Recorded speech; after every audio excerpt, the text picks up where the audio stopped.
Auburn versus Alabama. Arguably the most intense rivalry in all of college football. A game that is played once a year in the Southern Enclave, but whose outcome resonates for 365 consecutive days in and around the state.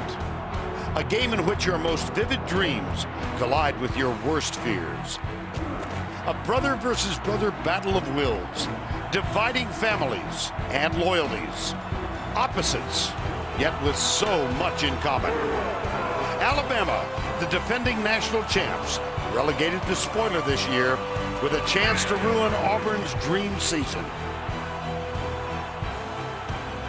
Mark Ingram, the reigning Heisman winner, and Cam Newton, this year's presumptive frontrunner, sharing a stage.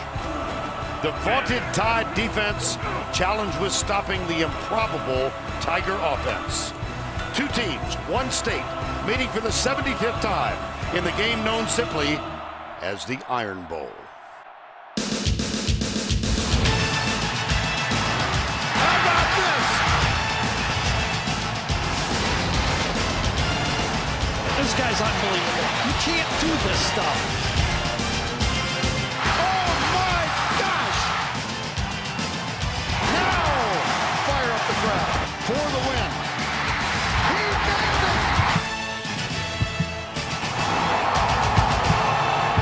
It is a special walk every autumn afternoon, but especially so prior to the last home game of the year. And so, the Tide Walk of Champions is made. On the left, Greg McElroy. In the middle, Heisman winner Mark Ingram. To the right, All-American wide receiver Julio Jones. Their last game at home. On the other side of the stadium, the raucous reception for Cam Newton and his Auburn Tiger teammates. Inside, amidst a sea of crimson and tide, here's Greg McElroy. Quarterback Greg McElroy from Southlake, Texas. The son of Greg and Jamie McElroy, number 12, Greg McElroy. One of several seniors introduced, having their picture taken with head coach Lou Saban. We welcome you to Bryant-Denny Stadium in Tuscaloosa. It's Auburn, and it's Alabama, and it's the Iron Bowl. And here comes Alabama.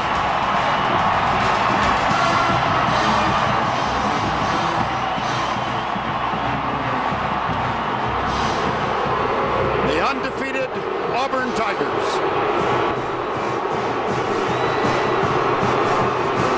And in the middle, quarterback Cam Newton. Good afternoon, everybody. Vern Lundquist, along with Gary Daniels and Tracy Wolfson.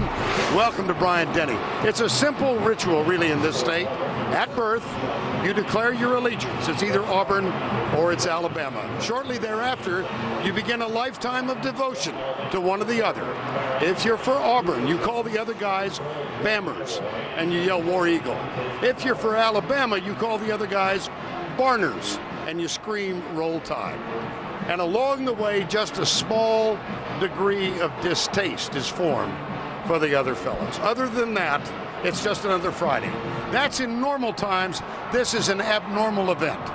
The defending national champion, Alabama Crimson Tide, stands in the way and could put a huge dent in the aspirations of their most bitter rival, the Auburn Tigers. I don't know. It's got some things going for it, Gary. I think it does. To be ranked number 1 or number 2, sometimes you have the opportunity to back your way into it. Auburn is not going to be able to back their way into this. About a month ago, all the experts said that Alabama, 1-85, their team was the best in the country. For Auburn to get there, they're going to have to go right through Alabama. Well, Cam Newton will play. Allegations remain allegations. No facts have been proven or made public. And so he will play today, despite those allegations against his father.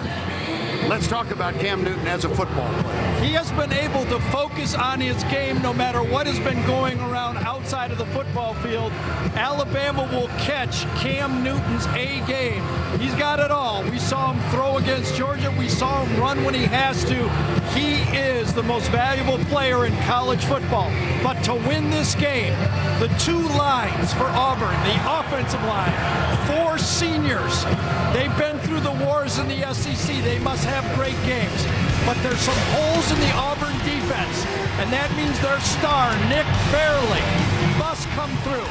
Vern, if we're not talking about Nick Fairley as one of the stars of this football game, I just don't see how Auburn can win the game. Nick Fairley, number 90, must dominate. Well, you and I know a few Alabama fans. They all ask the same question. Can we stop Cam Newton? And if so, how do we stop him? They don't have to stop Cam Newton. They only have to stop him one more time than the other way around. Alabama's offense is going to produce points too because they got stars on the field. The Heisman Trophy winner, Mark Ingram, is finally healthy. He gives them the running game along with Trent Richardson. Julio Jones has to be licking his chops. That secondary for Auburn has holes in it.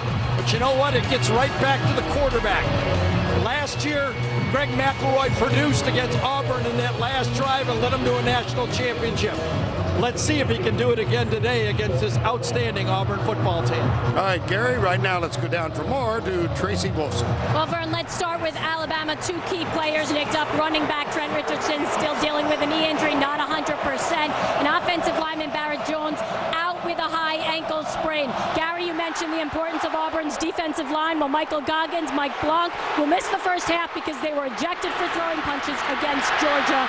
That's huge for depth, guys. All right, Tracy, thank you. Auburn won the toss and deferred. So Julio Jones brings it out for the Alabama Crimson Tide, and he does so to the 29-yard line.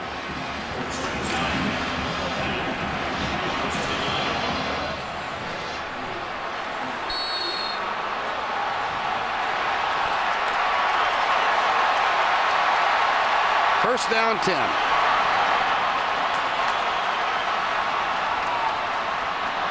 Mark Ingram is the running back. Greg McElroy, the senior, hitting 70% of his passes this year.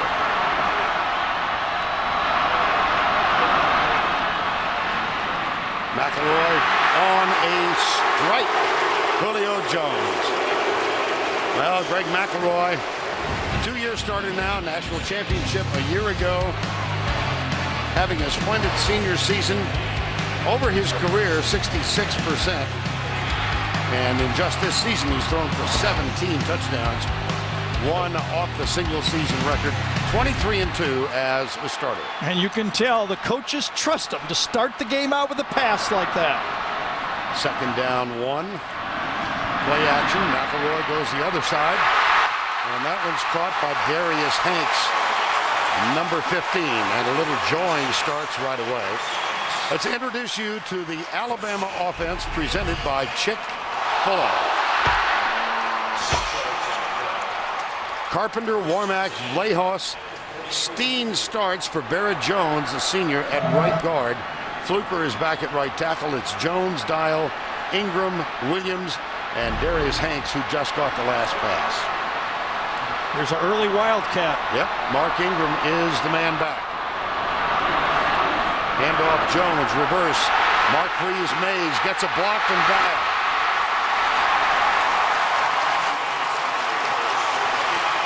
And that's good for a first down. Let's set the defense for the Auburn Tigers.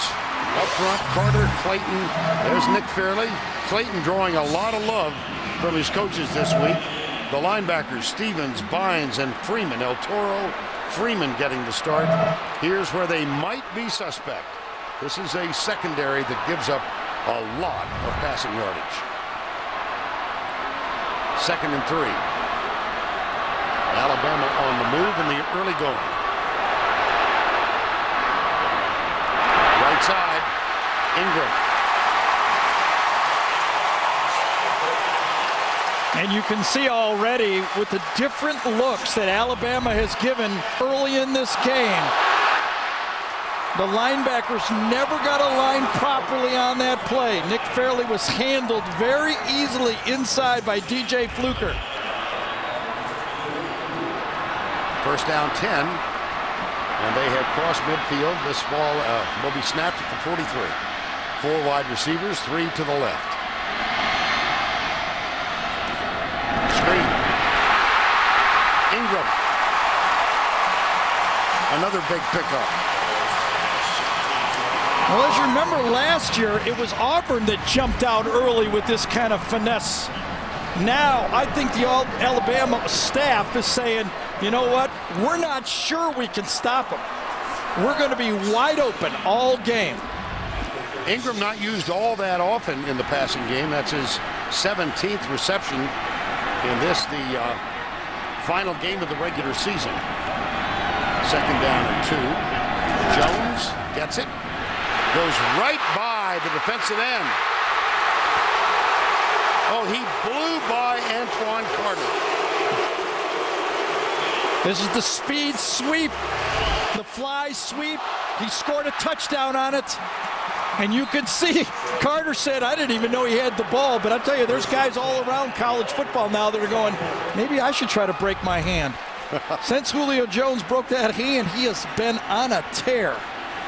Got a wonderful block out on the edge from Darius Hanks, number 15. 1st down. Here comes the blitz. Roy goes deep down the middle. He's got Mays open. There's a ball tip, and we're going to have an interference call against DeMond Washington. Yeah, DeMond just did not trust his ability on that play. He had this play, but his left hand grabbed the receiver. He just kind of panicked. So he's got this all the way, but he didn't trust it. He gave a tug with his left hand before he went there with his right hand. Neither one of these pictures exactly show it, but it was pretty well seen by the back judge on that play. There's DeMond Washington, number 14, senior out of Tallahassee. And that was kind of the Pass scouting interference, number 14, defense, 15-yard penalty, 1st down. The scouting report on DeMond was, when he's in the slot, he's a very valuable player for them. But when he's outside on the flank, one-on-one on a wide receiver, we think we can attack him. That was the game plan for Alabama, and they went right at him. And that is where he will be now, again, as Earl Alexander, a senior, comes wide to the left. Look at the graphic. No 1st quarter touchdown since '96. Handoff. Now they can erase that mark. What an impressive drive to open the Iron Bowl, capped by the touchdown run of 9 yards of the Heisman Trophy winner, Mark Ingram.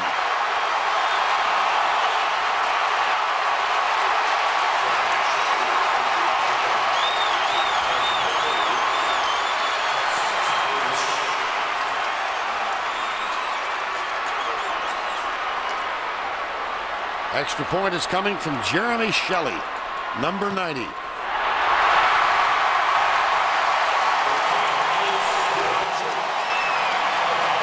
You know, the first thing that struck me, no number 90. Nick Fairley is not there. They block down and pull around. Watch how easy it is.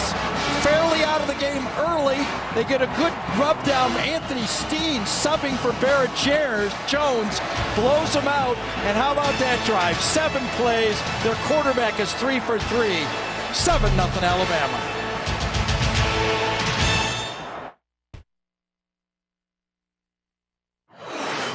LG, as a proud NCAA corporate partner, presents great SEC rivalries. Roll Tide! It's all about tailgating, flag waving, drink shaking, face painting, always celebrating, trash talking, no mistaken sound, but a spiritual ritual, calibration. All day Dixie Way, Saturday in the South. The Iron Bowl's cooking, brother.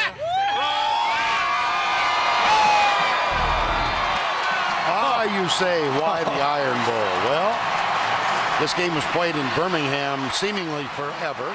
And of course, Birmingham known as the steel capital of the South. Matter of fact, Auburn made its first trip here in some 99 years back in the year 2000. And they won that game 9-0 in a drizzle. Very frigid day. It was only last year, 2 years ago, I beg your pardon, that Alabama won in Bryant-Denny Stadium against the Auburn Tigers. Auburn is 6-1 in Tuscaloosa going back to the 1890s. Here's the kick. Over the shoulder catch made at the 21-yard line.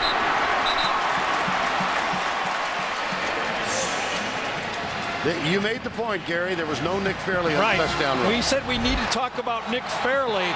He would be playing right here.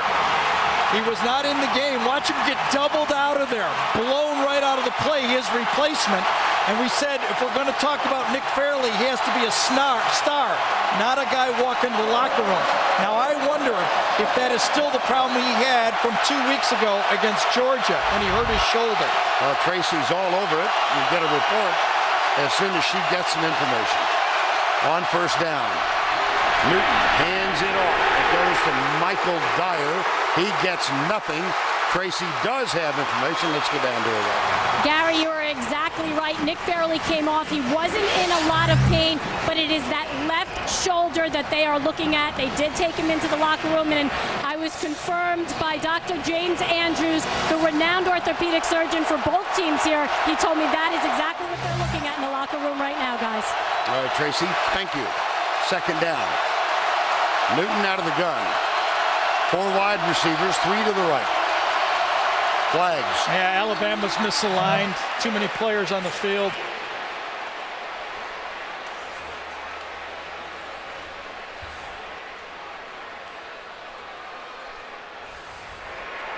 Dead ball. Substitution infraction on the defense. 12 players did not leave formation within 3 seconds. 5-yard penalty. Second down.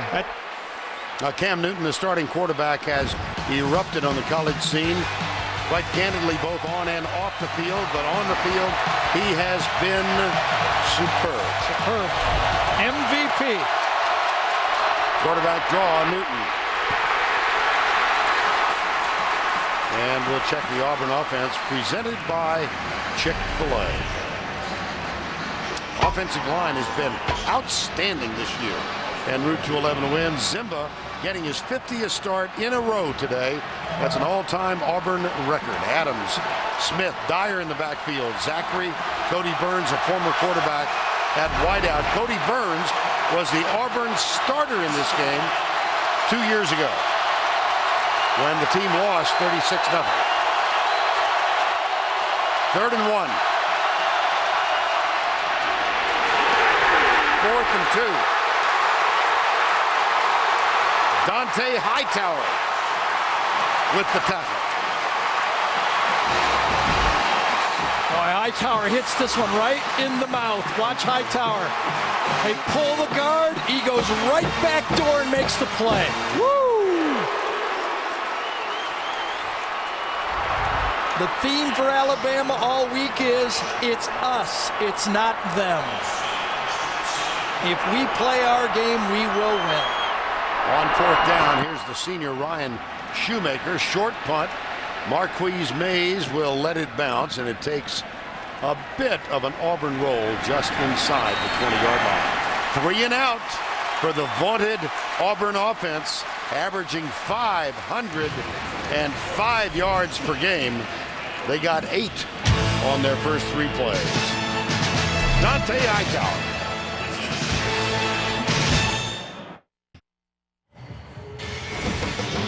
NFL on CBS. Single games for you tomorrow. Jacksonville Giants, the lead game early. There are 2 games at 4 o'clock. Miami, Oakland, or Kansas City at Seattle. It all begins with James Brown and the gang. The NFL today, 12 noon Eastern on CBS. Vern, a lot of people that were picking Auburn to have a good year this year wasn't really about Cam Newton. They knew he was a good player, they didn't know this good of a player. It was the schedule. This is only their 4th road game of the year. The other 3's combined record is 17-16. Everyone knew that Auburn had a very manageable schedule this year until this game. Here's McElroy rolling out, tosses it out. It's caught by Preston Dial, the senior H-back. Trent Richardson was also on the field for the first time. And down at the far end of the field, Nick Fairley has come back on. Mike Goggins and Mike Blank Blanc rather, are sitting out the first half of this game because they were involved in fistfights at the end of the last game. So by SEC rule, they are out until the third quarter. Here's Nick Fairley, and he is back on the Auburn side. Yeah, that's the one game that maybe the bye didn't pay off. Yes. McElroy, he's got it wide open. Julio Jones, no flags, 68-yard touchdown.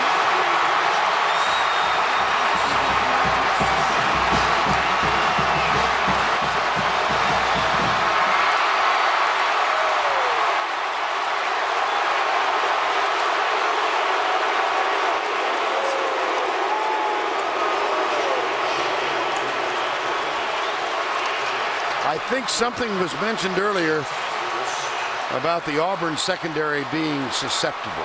Yep. Shelley with the extra point. We are not yet through one half of the first quarter. Vern, I don't even have an explanation for this one. There's no play action pass here. This is pass all the way. Watch the two safeties here. They never move. There's no play action pass. I don't get it. They just stand there. And they let the best player in the country at a wide receiver position, arguably one of the top three, run right by him.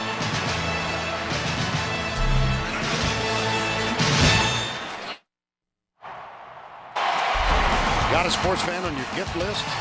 CBSSports.com shop has officially licensed NCAA gear from over 500 schools and get 3-day shipping on every order. Go to shop.cbssports.com. 68-yard touchdown strike. DeMond Washington is back to return.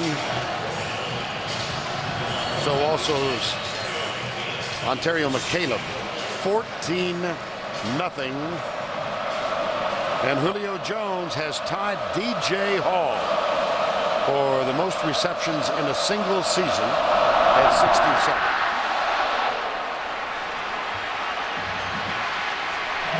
Washington at the 33-yard line.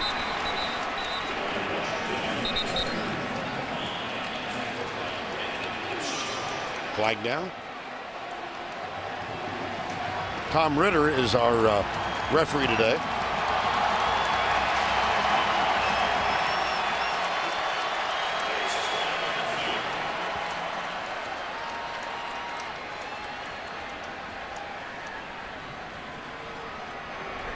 Offside, number 19 of the kicking team. That 5-yard penalty will be tacked on to the end of the run. First down. Now, Gene Chizik in his second year as a head coach at Auburn, and deficits not uncommon to this team.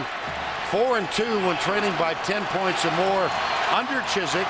It's happened 3 times this year, including in their last outing when they trailed Georgia 21-7. And just a flip-flop of last year, remember, in this game, it was Auburn that was ahead 14-0, and Alabama fought back.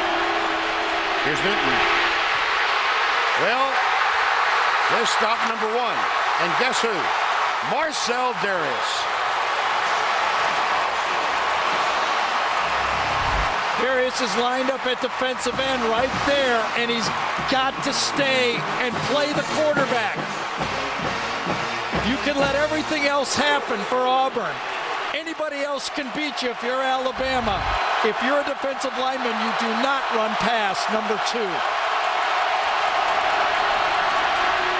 Newton with a lot of time. Now he has no time.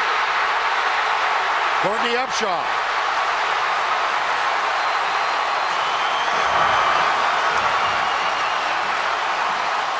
He went right through Lee Zimba that time. That's a veteran tackle who has been in the wars for a long time. Left side, way out here. Comes out of the screen and back in the screen. Woo!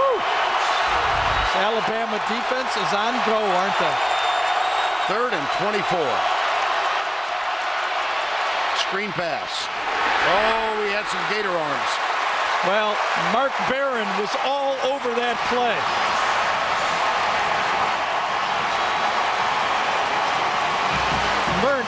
I've been coming here, what, 5 years. I have never heard it this loud. I mean, as fired up as the Alabama football team is, I think the crowd's more fired up. Well, the expansion this past offseason increased capacity here to 101,000 plus. You can imagine that it is filled beyond capacity today. Here is the punt. Second time for Auburn, 3 and out. We'll see if Nick Fairley comes out here because he's been out for 3 plays. Alabama has scored 2 touchdowns.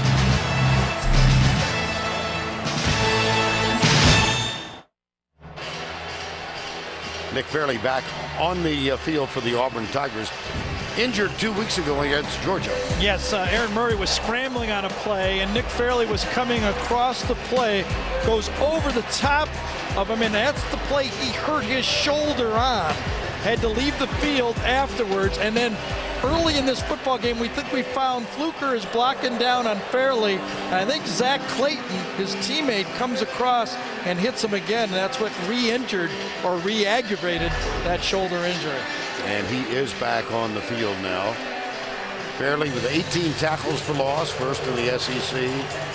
Tied for third with 7.5. And has been accused by a couple of coaches in this league of overly aggressive play at that defensive line position. Gene Chiswick says, we don't coach it that way. We don't teach it that way. He doesn't play it that way. That's a summation. Here's McElroy. What a start for him and for Julio Jones.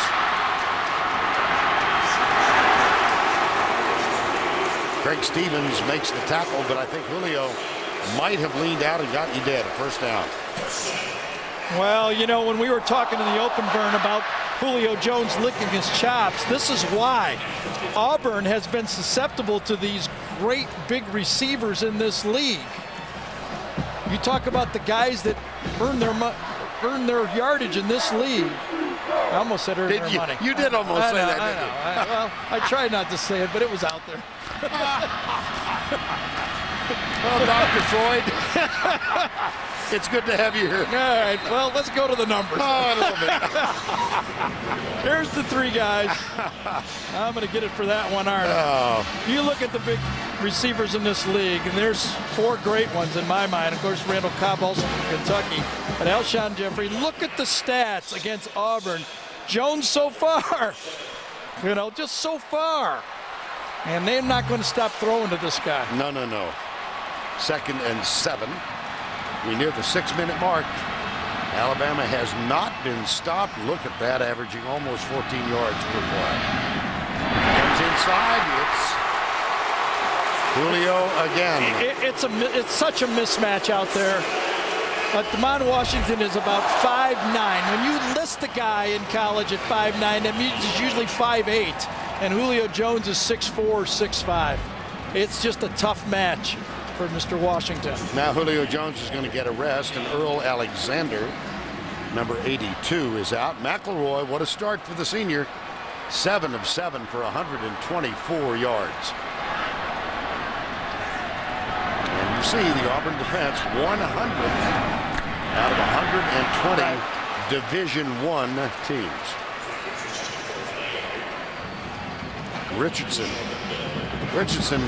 twisted a knee a couple of weeks ago against LSU on a goal line play, and he has not played the last 2 games. Not 100%, but able to get out there and compete. Yeah, I saw him in practice. I thought he looked good in practice on Wednesday, I guess it was. Everything's kind of cockeyed here because of the holidays. Darius Hanks goes wide, a little confusion, and Alabama is going to have to call timeout. That's their first. The Iron Bowl from Tuscaloosa. It's been all Crimson Tide so far.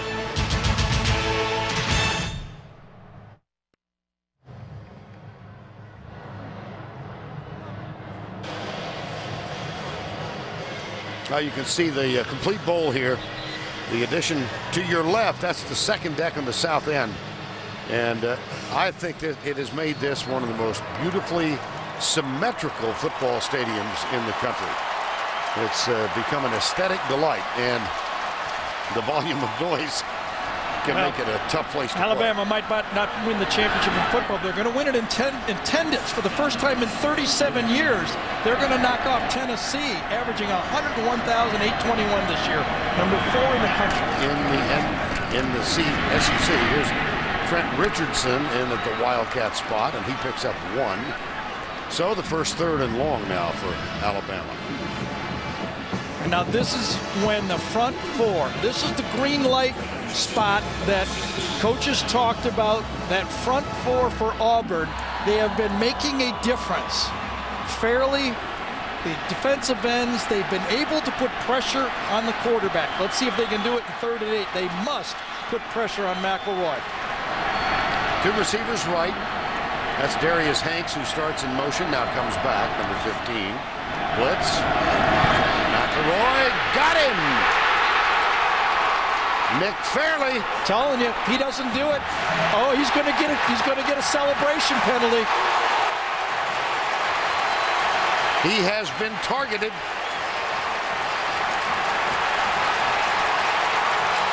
And Vern, they would have thrown this on anybody, though. Yep. He made a tremendous play. Unsportsmanlike conduct, number 90, defense, 15-yard penalty, 4th down. I don't know. I don't think so. It's still not a first down, though. It's about, what, 4th and 4 or something like that? 4th and 5. Yeah.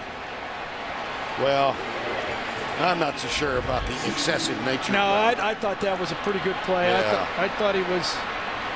It's right on the hairline now. But he's got a spotlight on his forehead. Yeah, you're probably right. 4th down. 4th and 4. McElroy, nobody open. Hit as he lets it go.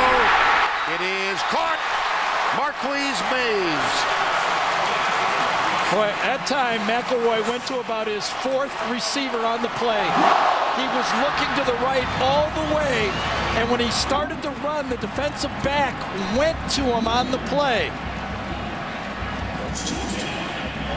Went to the quarterback, and there's the throw. Let's see, you only need 1 foot, remember? Yes, he got it. I think it was Nico Thorpe that left the receiver and went for the scrambling McElroy, and that's when McElroy made the throw. On 1st down, handoff, tackle at the line of scrimmage. Trent Richardson, and this was El Toro Freeman, number 21, who's getting a start at linebacker today. It's a really fine line now for Gene Chizik with Nick Fairley. He doesn't want Nick Fairley to lose his aggressiveness because he needs him to get those sacks. So he had to talk to him. He had to say, play smart, play aggressive, but play smart. He can't have him slow down. 2nd down. Ingram back in. Quick setup inside. Julio Jones. 1st down at the 12-yard line. Nico Thorpe, number 11. McElroy is 9 for 9. Ted Roof, the defensive coordinator, tries the bear look this time. And that time it was Zach Clayton, number 98, that got in there with the pressure. But on a 3-step drop, and number 8 to the outside, that's almost a gimme. Julio Jones, 5 catches, 108 yards, 1st down 10.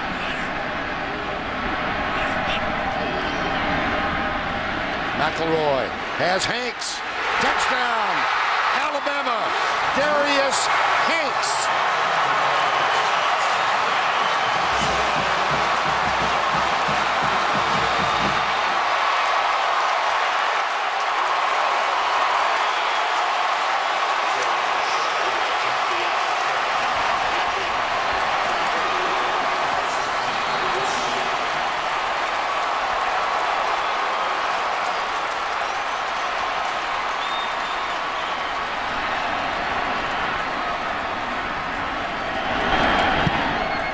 Kelly with the extra point. Right from the snap, Greg McElroy didn't have to be an Oxford candidate to know there was nobody back here. He had a touchdown in his mind right at the snap. Hanks one-on-one, nobody back there. Nico Thorpe could not handle that route.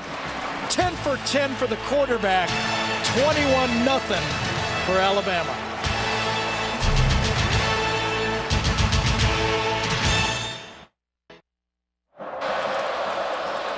.21-zip. McElroy, 10 for 10. And let's think back. Remember, Nick Fairley had the sack, would have produced the punt. He gets up, gets called for the unsportsmanlike conduct, gets a 15-yard penalty. Alabama hits the 4th down play, and then the pass to make it 21-0. Greg McElroy has started this game out 10 for 10. 156 yards thrown in the first quarter. Well, Gary referenced the Oxford situation. Greg McElroy was a finalist, one of 12 in this region for a Rhodes Scholarship. He was informed last Saturday that he did not get the Rhodes, but not on his mind right now. That fumble against LSU cost him, I think. Guy had some ties to the football. Actually, we're told it went to the two in this area, went to a Harvard grad and a Naval Academy grad. Here's the kickoff. This will be Washington, near side. Not much. Now let's go back to the studio for this John Hancock update. Vern, in the backyard brawl, West Virginia's Geno Smith had 3 touchdown passes. Here's one of them to Tavon Austin, 35-13 the final. The win opens the door for UConn to control its destiny in the Big East, but should they lose one of their 2 remaining games, the Mountaineers need only beat Rutgers next week for the Big East title. Back to you. All right, Tim. Just off the top of my head, I know that this Auburn team was down to Clemson. No, this is the biggest deficit of the year. I'm trying to say what the others were. 17, 14, and 13.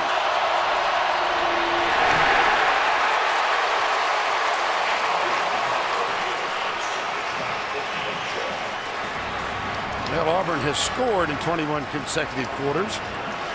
Last time without points was the 3rd at Kentucky. They won that on a last-second field goal following. They're going to have to hurry up, aren't they? Yep.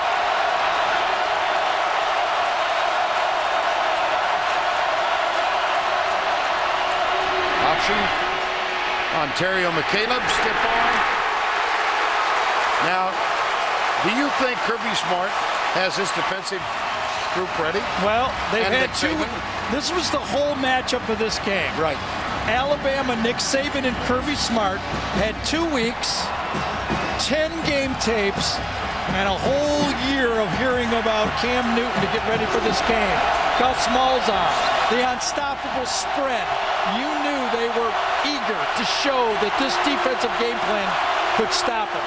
And I have to say, watching tapes, Vern, no one's close in the SEC. This is the best tackling defense in the SEC. Blitz. Newton. Still can't get away. That's advisable. Tackling from behind. Will Lowry got him. Yeah, Marcel Darius, though, put a big pressure on Cam Newton first.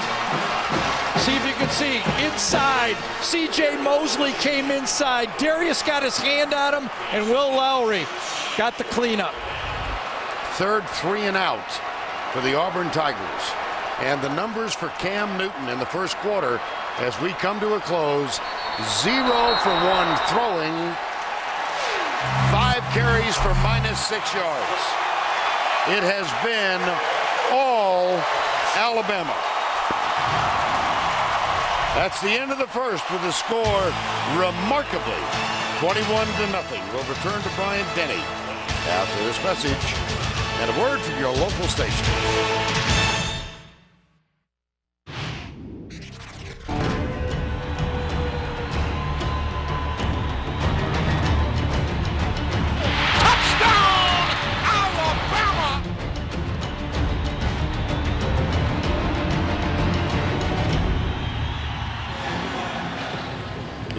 touchdown Alabama. Eli Gold, the radio announcer for the Crimson Tide. There have been 2 more beyond that. And as we start the second here at Bryant-Denny, 21-0. And Marquise Mays getting ready to return the punt of Ryan Shoemaker. 3-3 and out for the Tigers of Auburn. Shoemaker's first punt, 48 yards. This is Mays at the 28. Avoids the first man. Flag is down. He's not. Going right. Slips another tackle. And is out of bounds up near the 40. But I believe this is going to go against Alabama. Looks like there might be an illegal block in the back on the near side.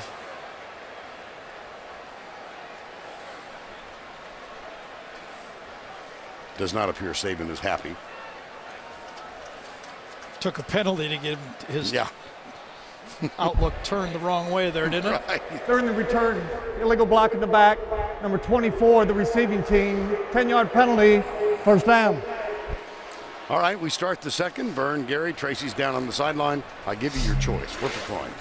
Alabama offense, Alabama defense. I know. And everybody has said, with people who watch tape of Alabama, has said they're the most complete team. They have not produced. If you talk to all their players and their coaching staff, they just said, we have not played a full game of football this year. Well, they haven't played a full game yet in this game, but the first quarter has been spectacular. And now Auburn, if they're going to come back, Cam Newton is going to win the Heisman. Might as well just vote right after this game. If they come back. If they come back, you don't have to wait any longer. They have some trail to trot before that happens. Here's Hanks. Darius Hanks out on the edge on the right side. And he picks up a few to the 29. See, the problem that Auburn has against Alabama is this offense is not the offense they faced a year ago. Offense a year ago, they felt if they could shut down, and Greg Stevens, their linebacker, said it, we felt if we could shut down Ingram, we could shut down their offense. This offense is much more diverse and way more weapons. Here's a toss to Ingram. You know, Mark Ingram was among those who said to us yesterday, we have not played a complete game, and was looking forward to this one. He actually has a little motivation to play well in this one, despite the Heisman that he won a year ago. In the Iron Bowl, he was held to 30 yards. Right. And it's been, by all measures, all standards, a disappointing season for Ingram. He sat out the first 2 games, having had knee surgery. Look at the quick huddle here for Alabama. They're right up close. Jones goes to the right side, and McElroy is split wide left. Please throw him the ball. Ain't gonna happen. No, never. Out of the Wildcat, Ingram. First down at the 30. Mark Ingram had that huge game against South Carolina a year ago. That was the spark for his mark of 1,148 at this point a year ago. And then this season has been limited to 780. He had 2 big games when he first came back from the injury, but nothing monstrous in the way of accumulated yards for the rest of the year. Well, it seems like Alabama didn't show any of this against Georgia State. I just don't understand. McElroy. Get down.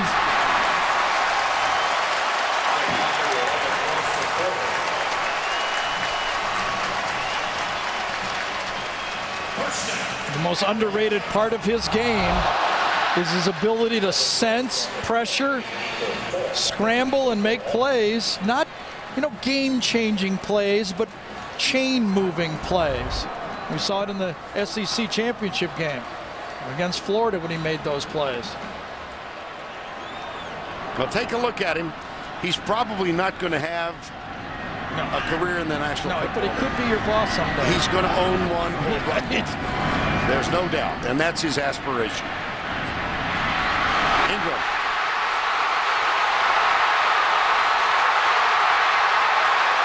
Fumble. If it goes through the end zone. Either way. Yep, touchback. Touchback, yes. That was punched from behind, too. That's only the second lost fumble in Mark Ingram's career second. Antoine Carter, number 45. He's right here. Watch him chase this play down. 50 yards, he doesn't give up on this play. He knows he can't catch him, and he punches him from behind with his arm and rips the ball out, goes through the back of the end zone. His right hand from behind. That's the kind of hustle from Carter on the play. The senior hustling downfield.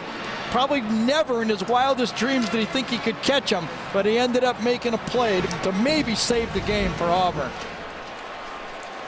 Mark Ingram lost one last year. He fumbled another in 08. There you have it. 613 touches for the Crimson Tide. That's only his second lost fumble. Tonight, Dave welcomes Denzel Washington, plus music from John Bon Jovi. Then catch the Late Late Show with Craig Ferguson only, CBS. Now see if Auburn can find a spark in the touchback after the fumble by Mark Ingram. They have shown nada on offense so far. Matter of fact, they're in negative territory. -7 total yards of offense. Here's a flip. Is that a forward pass, or that is incomplete? Vern, against Georgia, Cam had a great throwing game, but he got away with a couple of things. Now watch his footwork on a short pass. That's no big deal. But later in the game, he had some success. Watch his off-balance throws. He kind of takes his feet and then just never goes through the throw. He lets it go. There's the flip a little high, but it's caught by Zachary. They're still looking for their first down in the ballgame. He doesn't really go through with the throw, and a couple times in that game against Georgia, he has to be very careful that he doesn't get into a rhythm of not throwing in balance against this Alabama defense. 3rd and 1. 21-0 Alabama. Newton. He does get to move the chain, but pretty good defensive effort by the Alabama front four. Here's a stat for you. Against Georgia 2 weeks ago, Auburn made 10 third down conversions. All 10 were by rushes by Cam Newton. Now they got one in this game, and it came from Newton. Handoff, Michael Dyer. And he's out to the 35. Luther Davis, number 96, made that stop. So what do you do if you're Auburn? You got shocked, you got slapped in the face, and you're still facing a very solid defense. 2 weeks ready for you. You just got to do it slowly, one first down at a time. Reverse. Zachary. Everybody stayed at home for the Crimson Tide. Luther Davis is there. Gentry is there. And it's a loss on the play.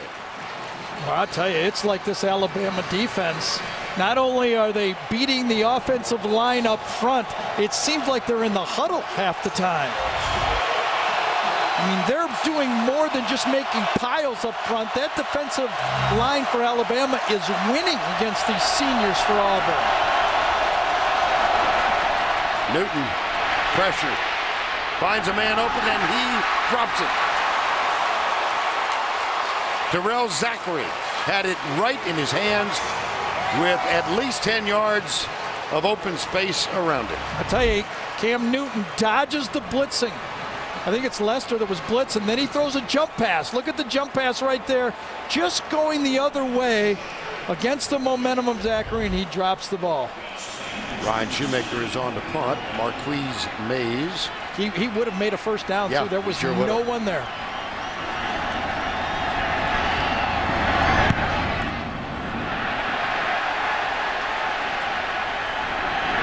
Short punt. That punt barely made a first down.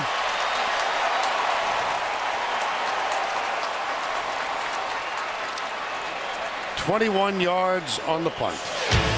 CBS Sports coverage of the Home Depot SEC will continue Watch this word from your local station.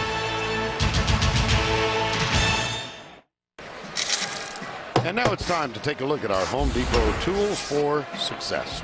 Well, the Alabama quarterback's tool for throwing this football has been extremely sharp.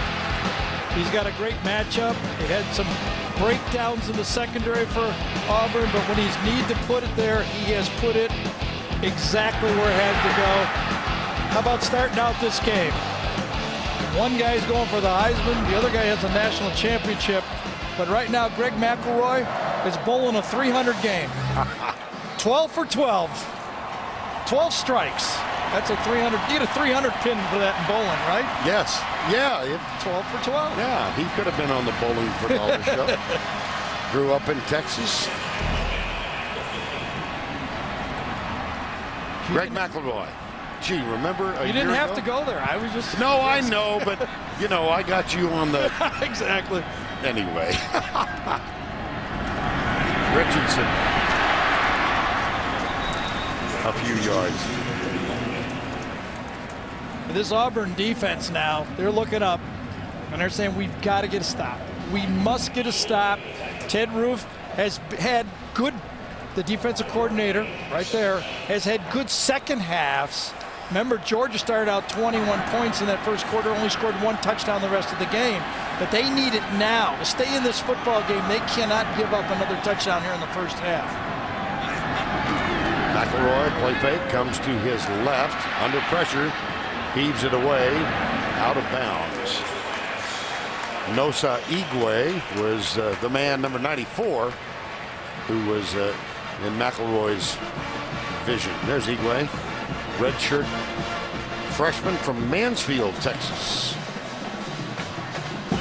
We have said that in this situation, the front four for Auburn has made plays. Fairley has 1 sack, but a penalty on top of it. See if he can do it here. 3rd and 5.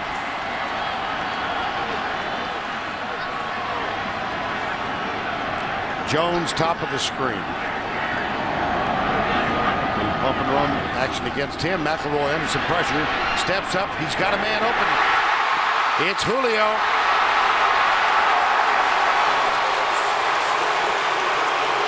Tell you, if you don't get him in the pocket, you're going to pay a penalty. Nico Thorpe in coverage, you can't cover, but watch the footwork by the quarterback. McElroy, he dodges the blitz and then doesn't panic. One-on-one to the outside. That time was created that time because McElroy was beautiful in the pocket. Watch this. Clean goes right around Carter that time and then makes the throw. Carter was basically unblocked, and McElroy got that off. Richardson in, McElroy under center. 1st and goal. McElroy. Richardson dropped it. Wow. Oh.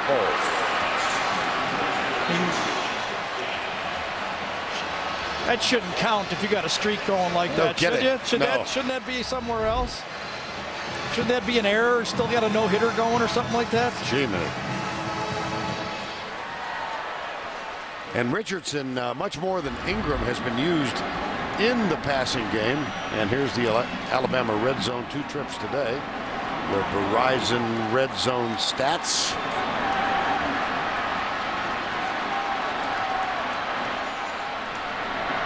Wildcat.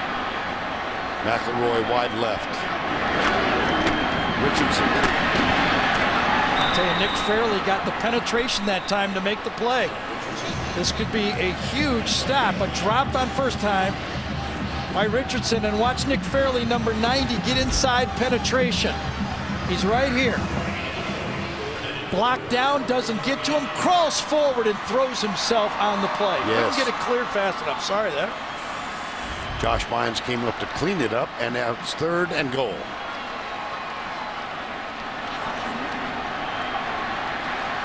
Vlahos over the ball. Hanks joins Jones. McElroy incomplete. Intended for Hanks. Coverage from McNeil. Well, the first down drop Just started it going the wrong direction, didn't it? This time, good coverage to the outside. McNeil. 'Tis a gray, overcast day, but the blimp's up there, and thank heaven it is. Our aerial coverage of the SEC on CBS Sports, provided by Goodyear. Front moves through here overnight, heavy rains, and a severe temperature drop. It was 80 degrees here yesterday. This morning, 42. And at game time, hovering between 45 and 50, but supposedly this front is going to move on out of here, and the skies are expected to clear later this afternoon. That's as much as I know about weather. Seems like the Alabama sideline is bright sunny for their Yeah, it does, doesn't it? They look happy as can be over there. What are you talking about, bad weather? Here's Kate Foster to kick off. That's taken by McCaleb, near side. Bumped out of bounds. Good coverage downfield on special Good teams. directional kick that time, too. Daquan Mincy. Well, the Alabama Crimson Tide won the national championship last year. Auburn trying to win it this year. And that leads us to the... Come on, Duck. He's not going to come out. The Affleck trivia question. Oh, I missed him? Yep. I missed He the was Duck? out there, yep. No. He did it quicker. It's Thanksgiving. He was very, very nervous. Yeah, the Duck, he heard a lot of whack, whack, whack. Anyway, only one state has provided back-to-back national champions. I can't believe You missed it. I missed the Duck. Yeah, boy. I'll tell you, the matchup that intrigued me in this game was the two guys that are calling the shots in this game. Nick Saban, who was at the peak of his career at LSU and he gets the Miami Dolphin job. At the same time, Gus Malzahn, the offensive coordinator, was a high school coach. I wondered, and I think a lot of the people in college football and love football wanted to know, what would Nick do against this spread? Yeah, sure. Second down. Sweep right. Great defensive pursuit. Yes. And I've been asked, and here's my first recruit well is number one. Okay. The guys up front have been winning the battles. Marcel Darius, those guys up front, square. They have been doing the job. Chapman. When you win in the defensive line, and it's why I don't think this offense would work in the National Football League, when those defensive linemen do that, there's just no place to go. 3rd and 5. Newton has a man open. It's Cody Burns, who, as we mentioned earlier, was the starting quarterback in this game 2 years ago here. That is a 20-yard gain. Will Lowry with the tackle. A double pump caused Mark Barron to close on the play, and Cody Burns went right by him. Michael Dyer popped. Mark Barron got him. Yep. There's a flag down. There's 3 really All-Americans on this defense. Mark Barron is one of them.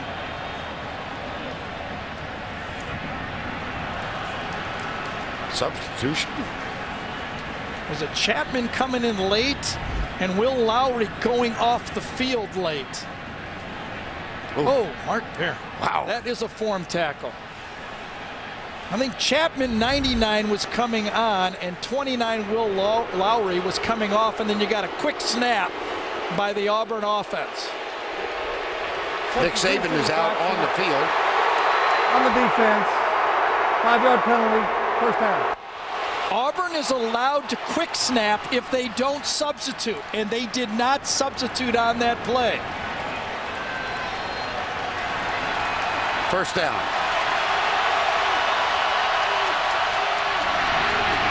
Newton, good downfield coverage.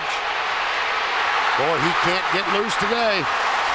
How many times this season have we seen him avoid defenders in space? Gary, goes back to your point.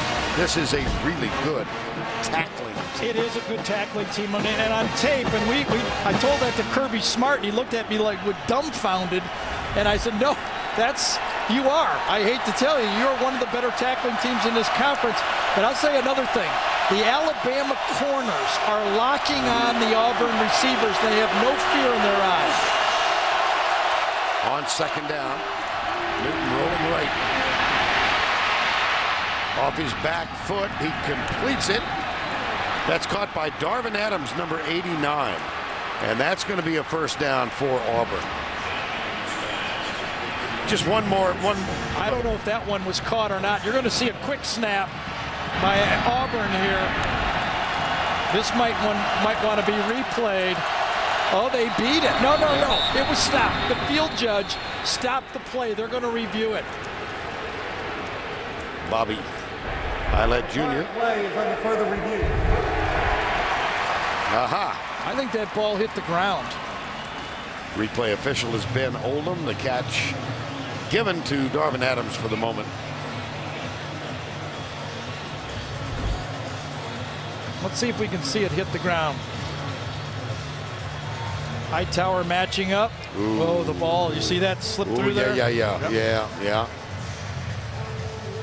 Yeah, they're going to overturn that. See, one of the differences that the Alabama defense does is they're willing to put their corners in man-to-man situations.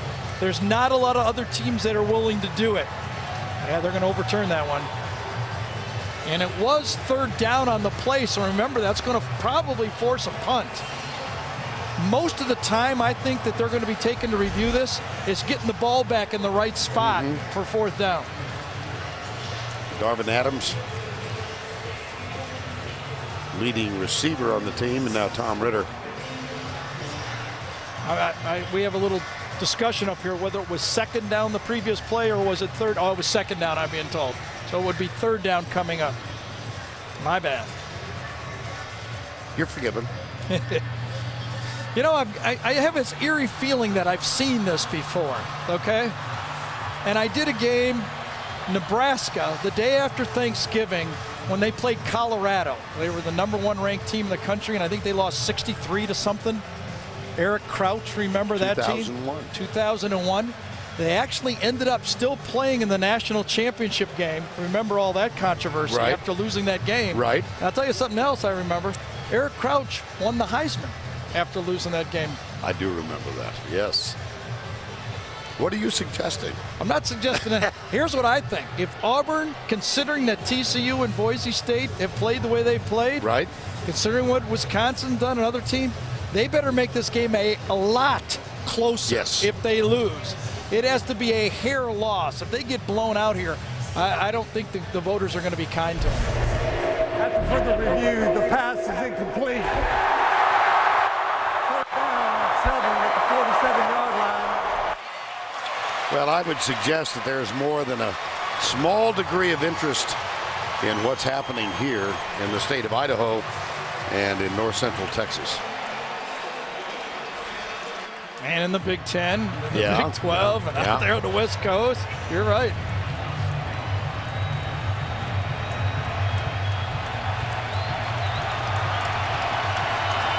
So it's second down. No. Third, I beg your pardon. Okay, that's one each. No, you're right. Now Nick's out on the field again at the 50-yard line. Yeah, he knew the down marker was wrong. He knew it was third down. Too much turkey for too many people. Nick was confused, but we don't make as much money as Nick. He should know that thing, shouldn't he? Yeah, you make $4 million a year. You're not allowed. No errors. There we go. They got their dime package in. Does Alabama? Blitz. Newton finds Cody Burns, first down at the 40-yard line. I think this is the way that Auburn will have to open up the game. It will be with Cam Newton's arm.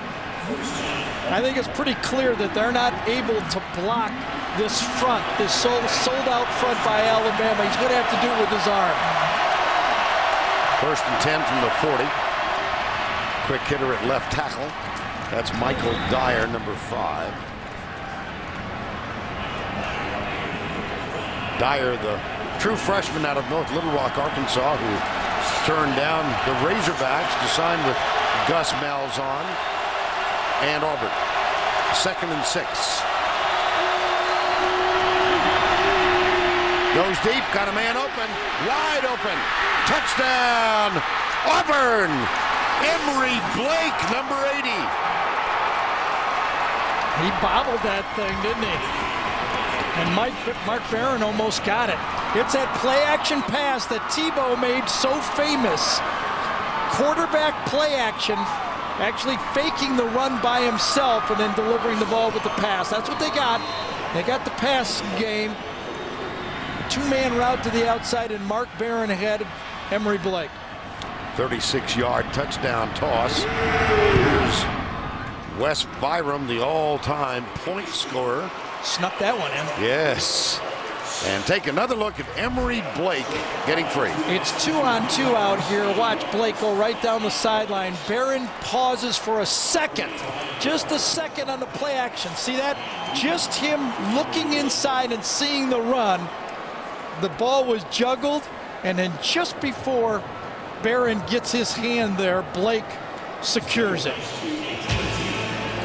Auburn gets on the board. Cam Newton with the touchdown toss. 24-7. More SEC action for you tomorrow, 3:30 Eastern time up in Little Rock. Significant SEC West battle. The 5th-ranked LSU Tigers against the Arkansas Razorbacks. And guess who's going to make a guest appearance on the pregame show tomorrow?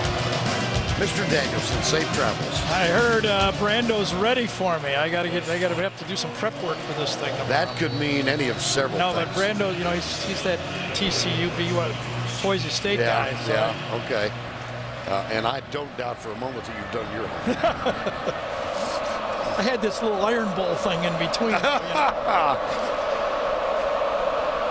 24-7, 5:08 to go.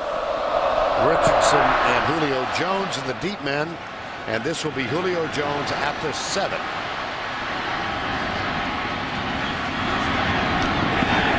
Kind of unusual to see your all-star wide receiver back there returning kicks. Well, he's the off guy, but they kicked it right to him, didn't they? You know, here it is right. Oh, I'm sorry, we got an answer first. Yeah, I know you're standing by for this. I caught the duck. The only state with 2 different national champions in consecutive seasons, it would be Tejas. TCU, Davey O'Brien, the quarterback, 1938. Texas A&M, John Kimbrough, the star, 1939. Cam Newton, by the way, is one of 3 finalists for the Davey O'Brien Award this year. Kellen Moore, Andrew Luck, the other 2. Oh, boy. That one floating around up in the air. Yeah, that was a great defensive call that time by Ted Roof. He had everybody at the line of scrimmage, but dropped one of his down linemen. Greg McElroy never saw it. He was lucky to get out of this. Watch, see Josh Burns right there. He was lined up as one of the down with his hand down, and he came back to make the play. McElroy gets rid of it to Dial, but Dial is upended as he gets to the 25. Boy, McElroy had a defender right in his face. Antoine Carter, number 45. Yeah, a little bootleg action. It's a sneak route to the outside. Dial gets it. Off the boot. This is a big stop right here. Yes, Remember, it is. Auburn gets the ball back to start the second half, and they also get 2 starters, 2 important backups on the defensive line in the second half. 3rd and 7. Blitz. Caught. First down at the 35-yard line. Darius Hanks, number 15. I'll tell you, Julio Jones' importance just to the outside of this. A little square out throw right here, but because Julio Jones has been having such a good game, inside Damon Washington didn't let him go, and that created the spot. Julio going to the outside, Damon Washington stayed with him 2 steps too long, and that created the hole in the zone. First down 10. Ingram alongside McElroy. Quick flip right side. Julio Jones, 7th catch. Great block outs there that time. Darius Hanks. I'll tell you, Julio Jones. This ball floats out there, and watch Hanks make the block. Number 15 throws and takes down Washington, and then he skips through. Right through Greg Stevenson's arms and into the secondary, and Julio Jones is having a monster, isn't he? Oh my goodness, he's already at 174 yards. Could see it coming. 7 catches. McElroy has thrown for 300, and we're still early in the ball game. This is Ingram.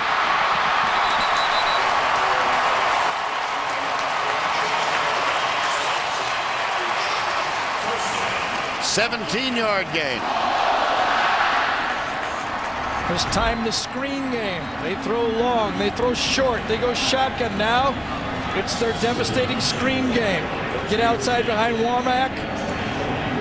I don't know, there's not a lot of guys that read that screen blocking as well as Ingram does. Offensive coordinator for Greg McElroy is Jim McElwain from Montana. That's Jim with the eyeglasses perched on his nose. I think back to the conversation we had with him last year, and he was concerned that perhaps the job of Alabama quarterback was too big for Greg McElroy. Yeah, he was wrong, wasn't he? Yeah. Greg McElroy has stepped up. And he's admitted that he was.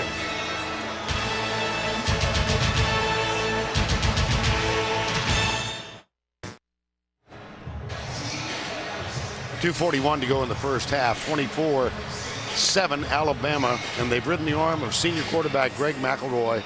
17 of 21 in the first half. He's hit a career high. His previous high was 315. His mom and dad, Greg and Jamie, in the stands. Greg Sr. is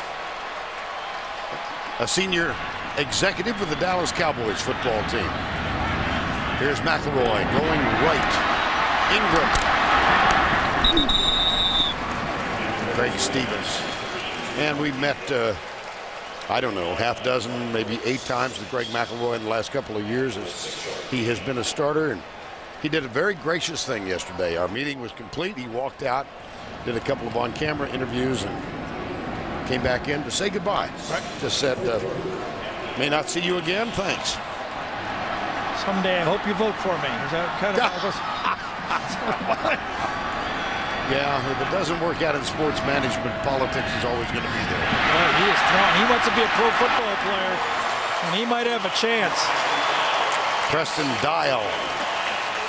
When you're that accurate of a thrower, this time it's go to Dial, the tight end, just squares off, ball's put proper. Well, a little bit behind that time. Nice catch by Dial. But he's delivering. The all-time record, by the way, Scott Hunter, my old teammate, 1969, 484 against Auburn. Got a chance, doesn't he? Yeah. 140 to go. Here's a toss. Fumble. It's on the ground to Charbon Bell. Yeah, he did a great job that time. Laid out. Carpenter was trying to get outside number 77, and Bell beats him, splits the block, and makes the play. The ball's loosed. That would have been, that's the second time in one game. 1:10 to go before the break. My gosh. This has been unexpected. Play Hey, he's got it.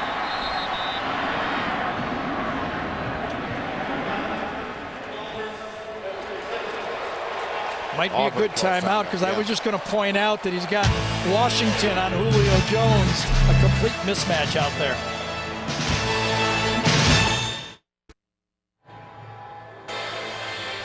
Well, coming up, the Geico halftime report. Tim Spencer, Archie Manning's with him. And when your son is thrown for 335 yards, or your brother, that's Greg, Jamie, and the sister Blair on the right. Looks just like you and me doing Soldier. Yeah, we did that one time. Right? Yeah. You wonder now, if it's second down, right here, goal to go, do you not throw the ball twice at Julio Jones? Unless they double team him, and it actually does appear that they might double team him here. Oh, he fumbled. He fumbled. Barely got him again. Yes. I'll tell you. Fairly recovers. He is as good at Mark Richt, the coach from Georgia, said he's as close to Warren Sapp as I've seen. Watch him come through. I think that's him right there. Beats Steen inside. Remember, Barrett Jones would be there. He baits the substitute, and then he crawls back on the football. Huge play. Boy, is that guy quick. What a play.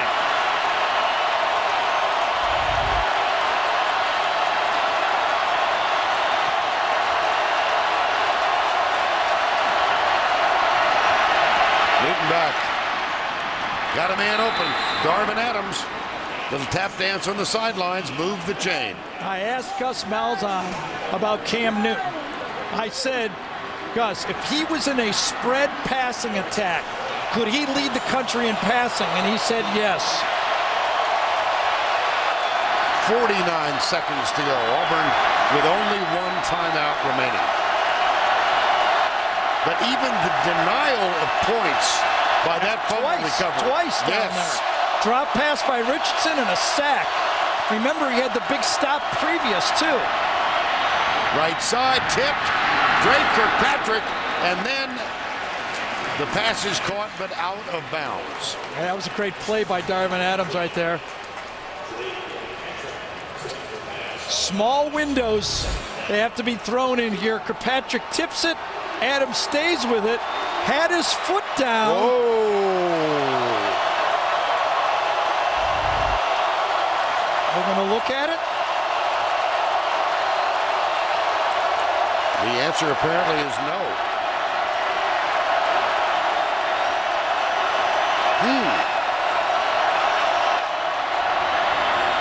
Wrap around. Ontario McCaleb. C.J. Mosley, freshman, a true freshman. Can you imagine walking in to a national championship defense and starting as a freshman? You know, he was a high school basketball player and track star. He's barely even touched a weight in his life. He's going to grow up to be a huge linebacker. Newton got him. Courtney Upshaw, number 41. Timeout. That is the fourth sack by Alabama.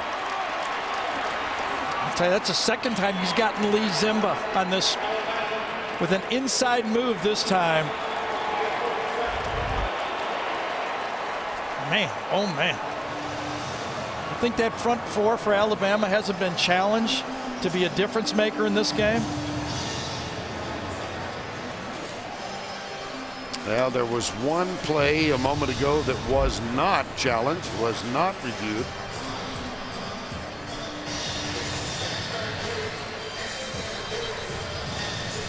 I'll tell you, I would have wanted to take a second look at that Absolutely. one. That shot we had right there was pretty clear. Kirkpatrick does a wonderful job getting his hand on it, but look at Darvin Adams. Concentrating one hand, he knows Lowry's going to put one on him, a hit right on the end of the play.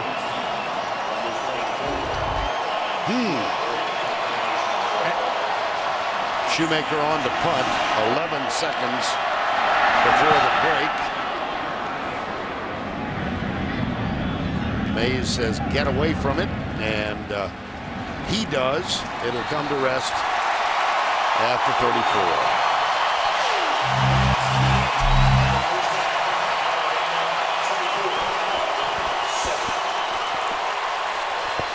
McElroy and Julio Jones were brilliant in the first half, leading to a 24-7 Alabama lead. But Nick Fairley's fumble recovery after the sack of Greg McElroy denied Alabama another scoring opportunity. Here's Tracy and Gene Chizik. Thanks, Vern. Coach, this is the first time we've really seen Cam Newton struggle to move the ball. What's been the problem so far? Well, I just think our whole football team right now, we need to settle down and play. We had a little bit of success there later in the half.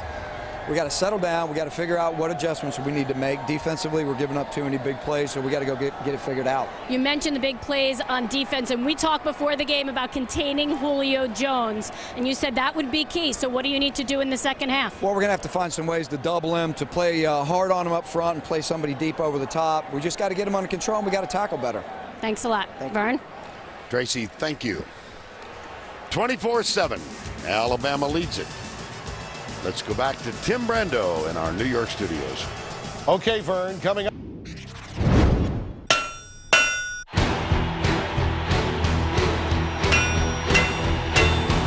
Touchdown, Alabama! Julio Jones. Looking, here comes the pressure. Throw deep. He's got a man down there. It is caught.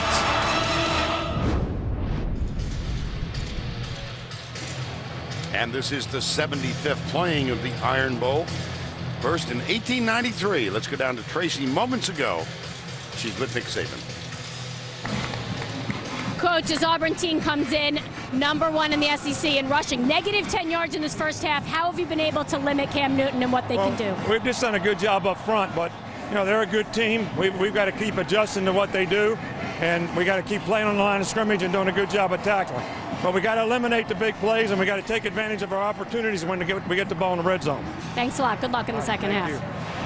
I gather he wasn't too happy with those fumbles and that big drop pass. Yeah, I mean, there's 3 more times that touchdowns could have been scored. As bad as it is for Auburn, it could have been worse. Yes. Right? Kate Foster, number 43, getting ready to kick off. On your left is Ontario McCaleb, and there is DeMond Washington, 1 kickoff return for a touchdown this year. That of 95 yards. 24-7. Vern Lundquist, Gary Danielson, Tracy Wolfson. Third quarter underway. At the 10, Washington. And he moves it out across the 30 to the 32. Well, what do you think? Can Auburn get back? I was out at practice Wednesday, Right. and my old coach, Joe Pendry from the Cleveland Browns, told me this. He goes, Gary, it's blocking and tackling. No matter what the formations are, what happens. And in this game, Alabama has blocked better and tackled better so far in this football game, and that's why they're dominating so far. This Auburn veteran offensive line must do a better job up front. Cam Newton will be throwing, but they can't allow that penetration. There it is again. Oh, boy.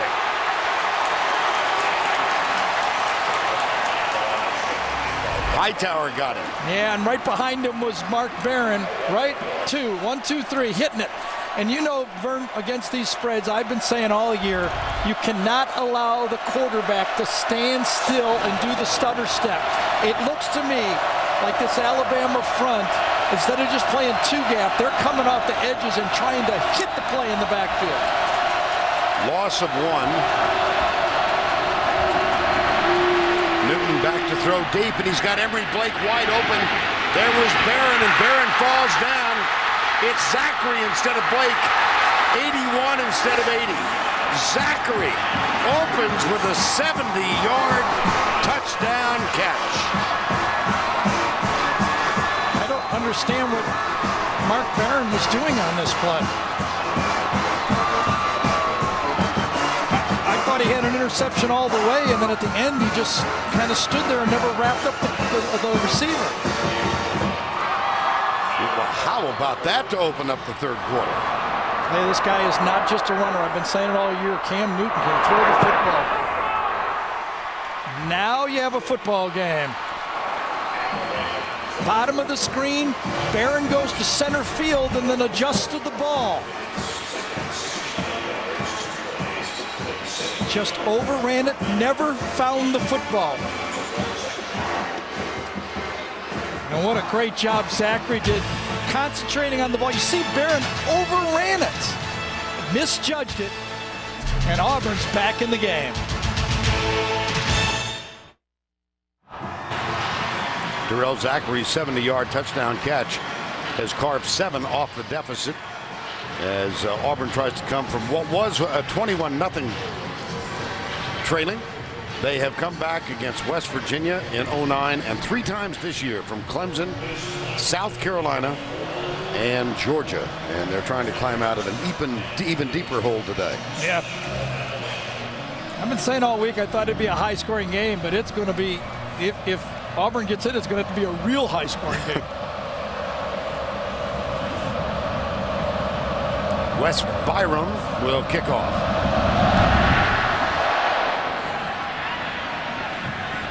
Out of bounds. Oh, ho, ho, ho.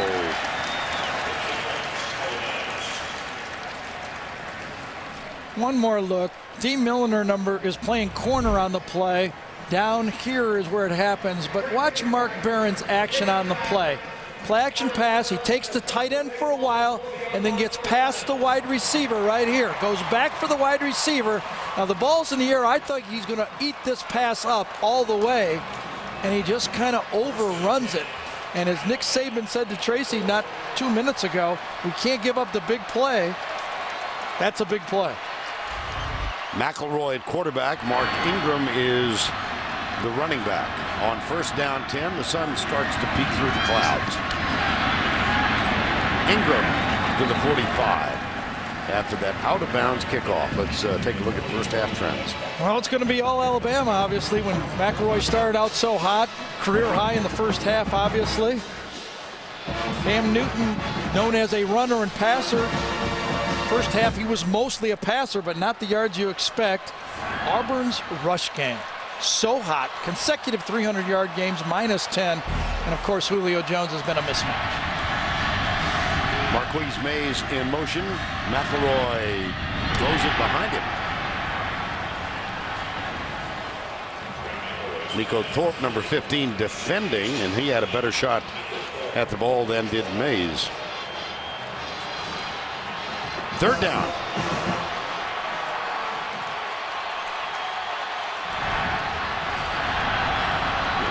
Sense of hope from the Auburn crowd. Mike Blanc, number 93, is on the field. He sat out. He was one of 2 who had to sit out the first half because of ejections in the game against Georgia. So Blanc is out there, number 93. McElroy back. Across the middle, caught, buried, 4th down. Mike McNeil leveled Darius Hanks. Call it a robber defense. Put your safety, and he takes the crossing routes on the play. Man-to-man on the outside. Actually, on that play, Greg McElroy misread it. And will they go for it on 4th down? It appears they will. Or at least try to draw him offside. Yeah. One of the 2, right? 4th and 1. And here comes Alabama. McElroy, I don't know. Now the nose appeared to nudge the yellow line.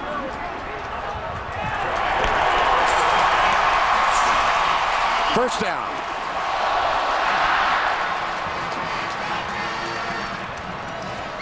And that yellow line, of course, I've told you over the years, is unofficial. Nice quick count. Good strategy by Alabama. You see Auburn was still lining up, and they caught him in a quick count on the sneak. There it is right on top. You can see it. Good angle right in the crease. First down 10. Alabama. Big cushion out on Julio Jones out there. Hand off right tackle. Mark Ingram, number 22. Well, Julio Jones having a wonderful day today. 7 catches, 174. You can almost see it coming. We built this thing figuring it might happen, and it happened. Huh? The big receivers all across this league has given this Auburn defense problems. Second down 8. There's Julio Jones. Top of the screen, wide left. Ingram splits out wide right.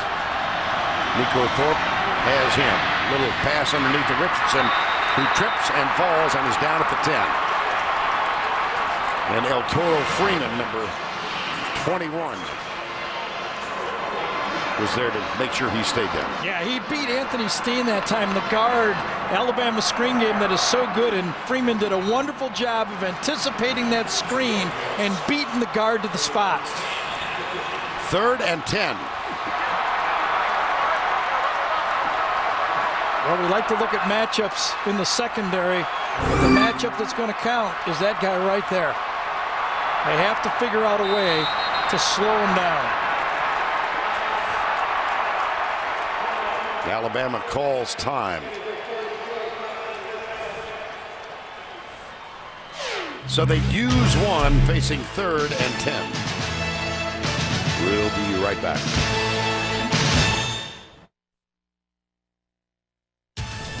The Home Depot SEC on CBS is sponsored by TIAA Prep. The Home Depot, Chick-fil-A, and by Liberty Mutual. Got a view from overhead of Bryant-Denny Stadium over the avenue to your left. That's Paul Bryant Drive. Aerial coverage of the SEC on CBS Sports, provided by Goodyear.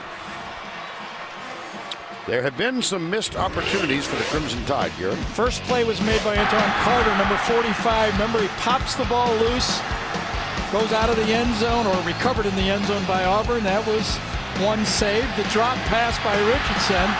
And Nick Fairley stopped the running play after that and then got a sack and recovered his own fumble.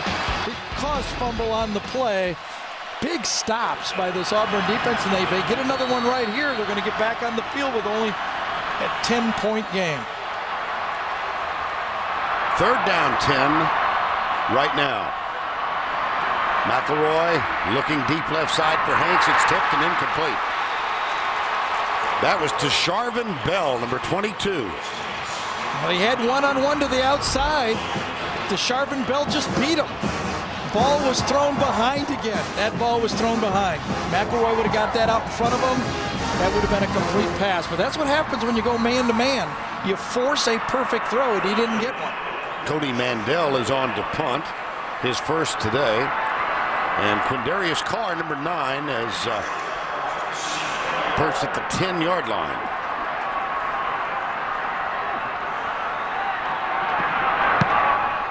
Nice and high, and a fair catch called by Carr at the 18-yard line. 32-yard punt, nothing on the return. And so, this game never ceases to amaze me. You stay in it, just keep chopping wood.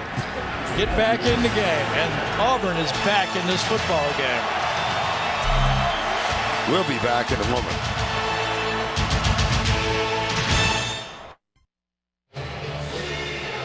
South Carolina Gamecocks have won the SEC East. They do have a game at Clemson tomorrow, but they will make their way to Atlanta for the first time, and they will take on the Auburn Tigers. Auburn has already clinched the spot out west. Auburn, South Carolina in Atlanta.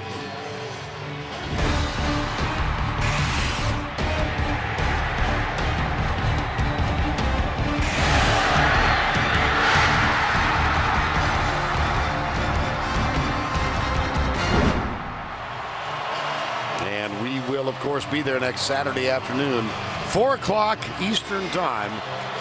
The Gamecocks in the SEC championship game for the first time. Look forward to seeing Steve Spurrier along with Gene Chizik and the Auburn Tigers in the Georgia Dome. 24-14. Ontario McCaleb is alongside Camden into the secondary one of the few times today.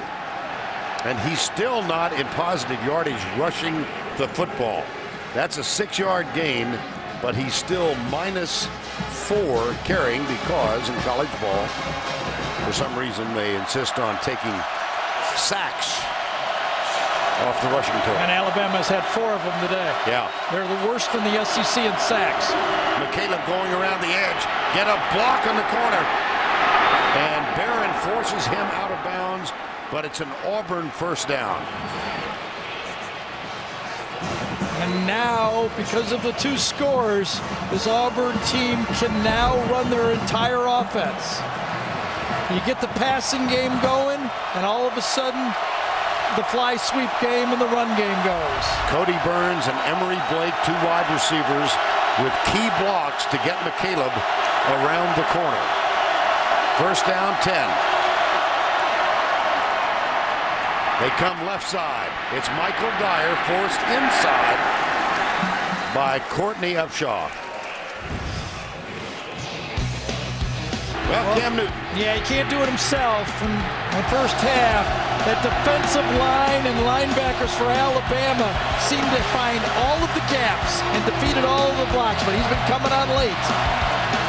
And he can throw the football. Second down, 9. That one tipped and incomplete. It was intended for Eric Smith, the H-back. Yeah, C.J. Mosley did a great job again. Right in the right spot.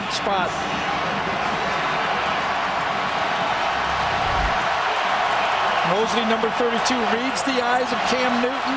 Even if it would have been completed, it would have been for a very short gain. Third and 9. Alabama with 3 down. Hightower is basically their wild card guy. He's half defensive and half linebacker. And he comes. Newton chased. Heaves it. Incomplete for Darvin Adams. 4th down. Pressure inside. Hightower and Darius forced Cam out of the pocket, threw it on the run, and you can see behind the receiver, Darvin Adams on the play. Good pass rush. Forced Cam out of the pocket.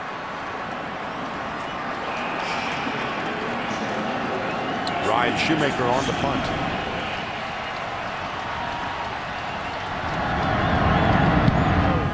Return on all the way.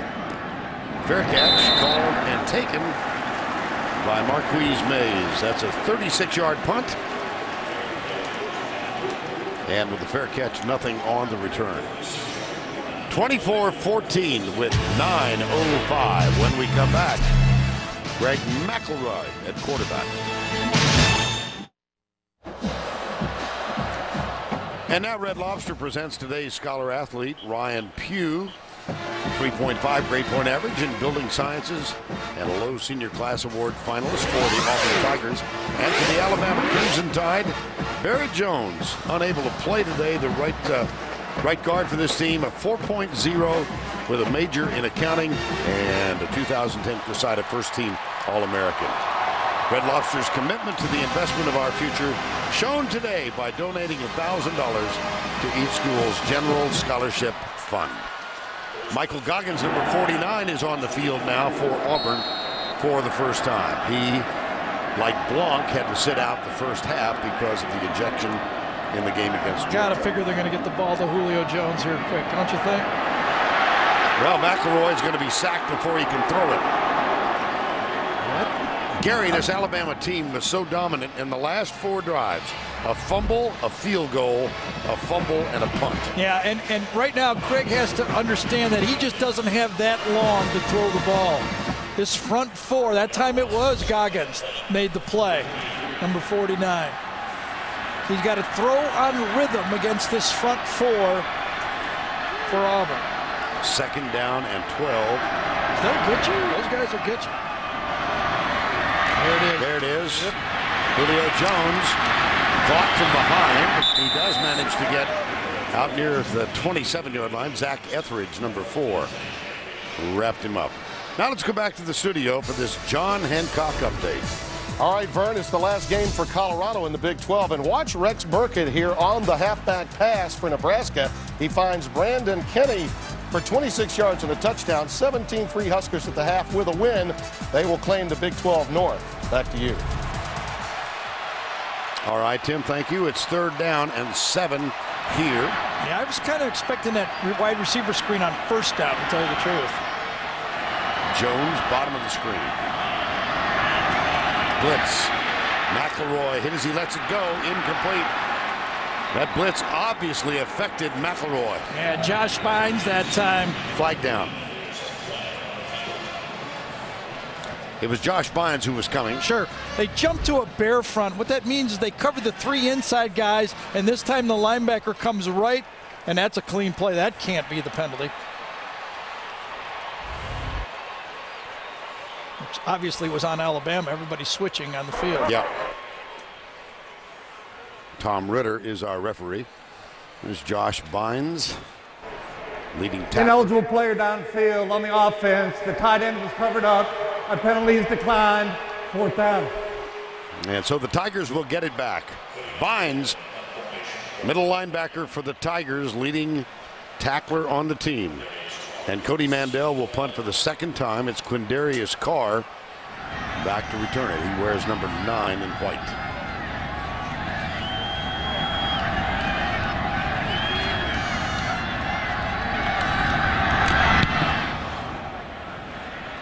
Fair catch. Carr grabs it, 25-yard line. Sunday, 7:39 to go in this one. With 7 minutes to go in the 2nd quarter, the Crimson Tide of Alabama had a 24-0 lead. Second play of this half, Cam Newton hit Terrell Zachary with a 70-yard touchdown. Here's Newton into the secondary. Out to the 34, maybe the 35. Lester made the tackle. Well, this is the zone read keep off the fly sweep. Actually, it's a power play that time. Byron Isom just comes. It's a kick out all the way. But you will notice so far in this game, the Alabama secondary is tackling well. They're not giving up the missed tackle big plays. A couple bad pass plays. Yes. 2nd and 1. Newton fires it out to McCaleb. Out on the edge, and McCaleb out of bounds at the 49 with a fresh series of downs for the Titans. And the guy is able to throw the ball like Cam does. And the type of offense that he has, Gus Malzahn's been running it for 5 years. They are making adjustments. Play fake. Newton cuts it up, gets a couple. He's across the 50 near the 48. There's Gus Malzahn. Had that picture a while ago when he was at Springdale, Arkansas High School. His quarterback then was Mitch Mustaine, who started as a freshman at Arkansas, transferred to USC, and will get his first start tomorrow night because of Matt Barkley's injury as USC hosts Notre Dame. 2nd down. I think they only got 10 guys out there. Really? Yep. Reverse. This is Zachary. I'm pretty sure they only had 10. Yeah. Flag is down.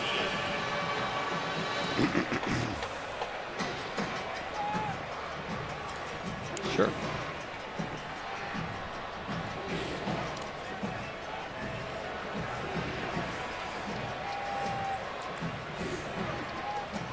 I don't think having 10 is a penalty.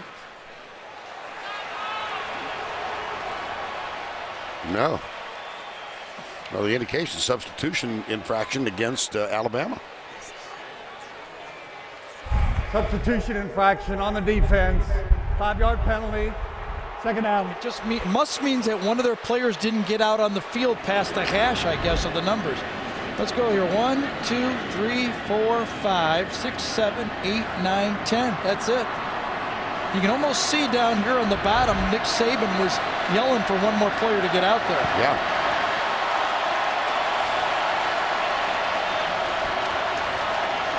Well, they haven't moved the now they're moving the marker. Oh, and I think what happened is real late on the play, Will Lowry came out on the play. And that's what actually caused the penalty. If they would have just played with 10, they were okay. Handoff. McCaleb around the corner. And a 1st down at the Alabama 33-yard line. Read play. Keep play, well blocked that time by Zimba. He's had some trouble pass blocking, but that time he did a good job on the run block. Lee Zimba again with the block, and here goes McKenna. He's got a lot of speed. Not a big guy, 170 pounds. Milner, number 28, makes the tackle. That's a gain of 20. Incredible. You watch his team, good block up front that time by Mike Berry, the left guard, gets it into the secondary. Another successful play, and you can see the speed up to hurry up offense now is starting to take effect.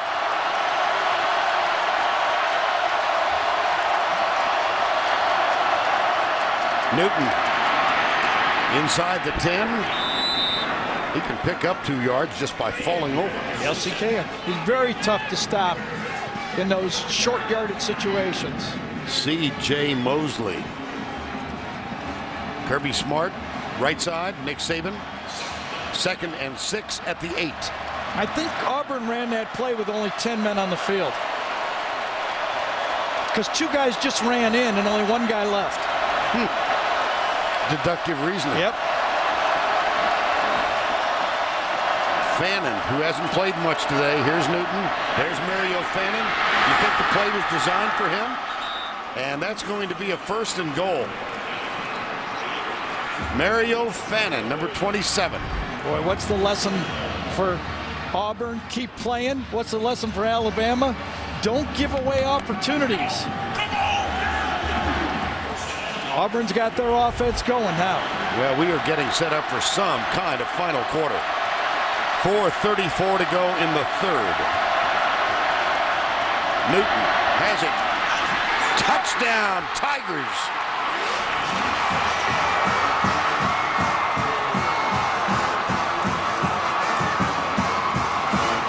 Cam Newton rode the block of Mike Berry. Power one way, unbalanced line, just power it in. Incredible. If it was a Little League game, they might have mercied it in the 1st quarter. It was 21-0 after 3 Alabama possessions.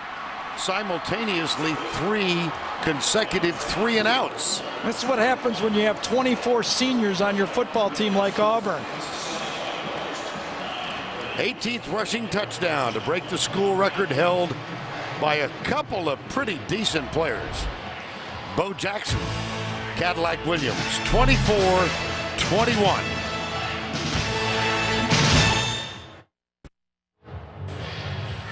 Kind of an animated conversation going on with Cam Newton and his coach, Gus Malzahn. 24-21, 4:25 to go. Bo Jackson in 85, Cam Newton in 10. Jackson, of course, a Heisman Trophy winner in 85, and Newton, the presumptive front-runner this year. So much in terms of his aspirations for a Heisman and leading his team to a national title reside in the next 19 minutes on this football field. Julio Jones, Trent Richardson back to return it.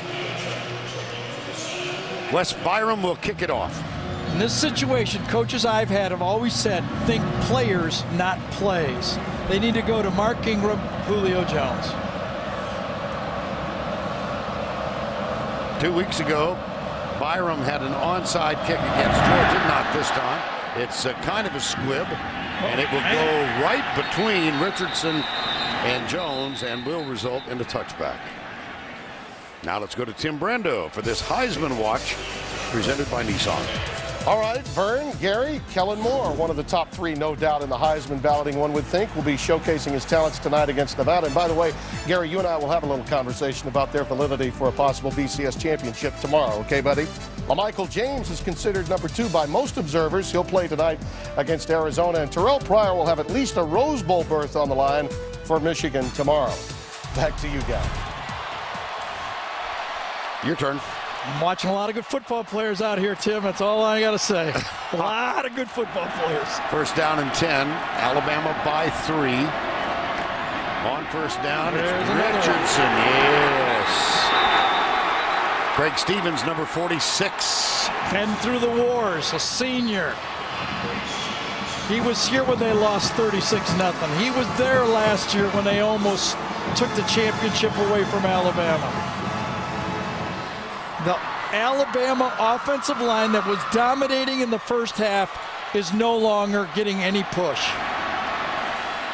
2nd down and 9. Preston Dial comes up tight to the right. Jones, top of the screen. McElroy back. Fires it deep. Tipped, incomplete. There, he dropped it.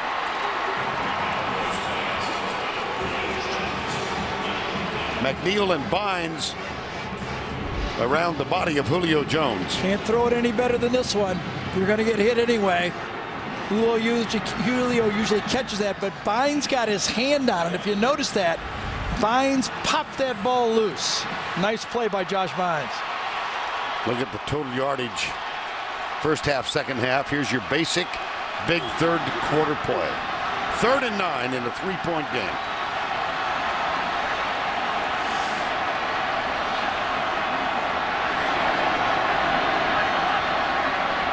McElroy, little swing. Richardson trying to get loose. He's brought down. What a terrific effort. Antoine Carter, number 45. 4th down. Alabama has to punt. Give that call to the front 4 for Auburn. The coaching staff for Alabama did not believe they could pass block him, and on 3rd and long, they went with a screen pass. And so 4th down, Alabama will give it up. Quindarius Carr back at the 40. So barring something extraordinary, pretty good field position now for the Auburn Tigers.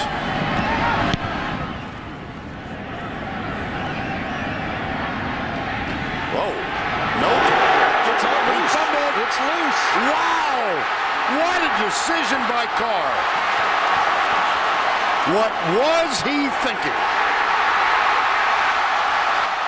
Without a fair catch, the way that offense has been going.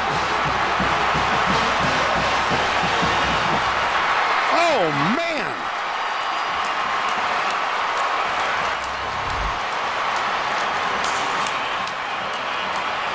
First it was Drake Kirkpatrick, and then it was cleaned up by Courtney Upshaw. Watch Drake Kirkpatrick.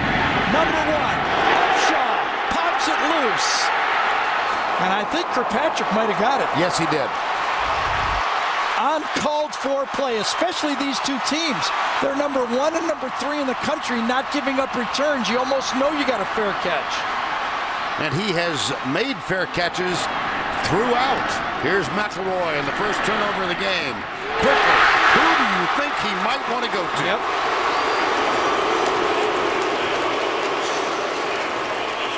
And I tell you, Steen, offensive lineman that replaces Barrett Jones, is down on the play. That's a nice catch. A little bit back shoulder, but receiver adjusted to it. That's a gain of 14 and a first down at the 13-yard line, call it. Quindarius Carr with the decision to return the punt. Hit by Courtney Upshaw and Dre Kirkpatrick fumbles. 2:13 to go. Here's McElroy. There's Julio Jones. I thought that ball was a little late that time. On a quick catch like that, I thought Greg McElroy should have got it there quicker. Big cushion to the outside. Takes a little too long and allowed Nico Thorpe to come and close on the play. 2nd and 5. Still positive though, huh? At the 7. Yeah. Alabama has forced 6 red zone turnovers in 2010. Have committed.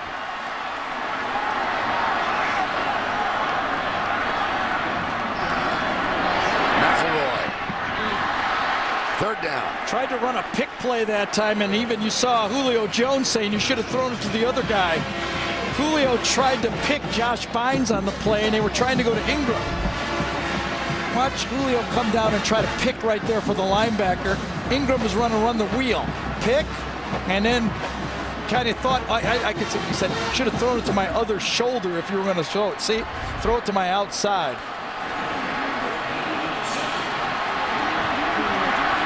Steen still not in the game. Yes. Third down.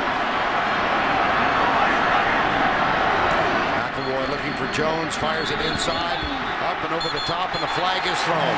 2 of them. Damon Washington, number 14. 2 of them. 1 interference and maybe 1 illegal procedure. Yes, there is one back at the 7.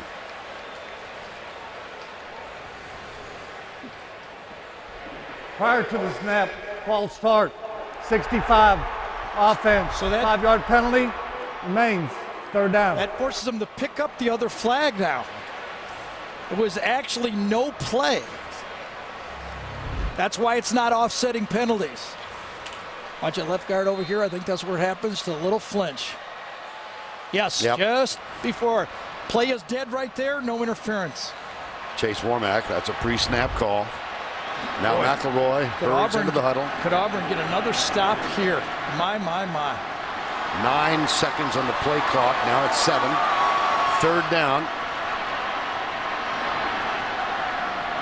4-man rush for the Tigers. McElroy being chased and driven out of bounds. So after the turnover by Quindarius Carr, the Auburn defense holds Alabama and forces them into a field goal try. Third time inside the 10-yard line for Alabama today.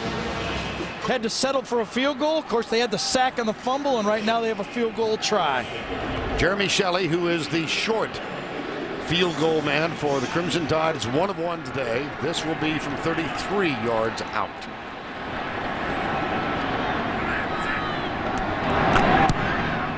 A.J. McCarron's hold is good, and Shelley cuts it inside the left upright.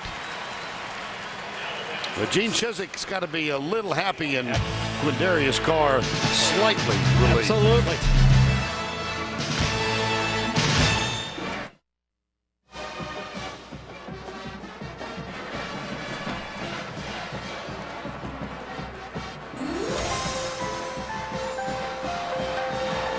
Sunday on CBS, a world premiere movie that will touch your heart and leave you smiling. Hallmark Hall of Fame's November Christmas. Sunday, only CBS.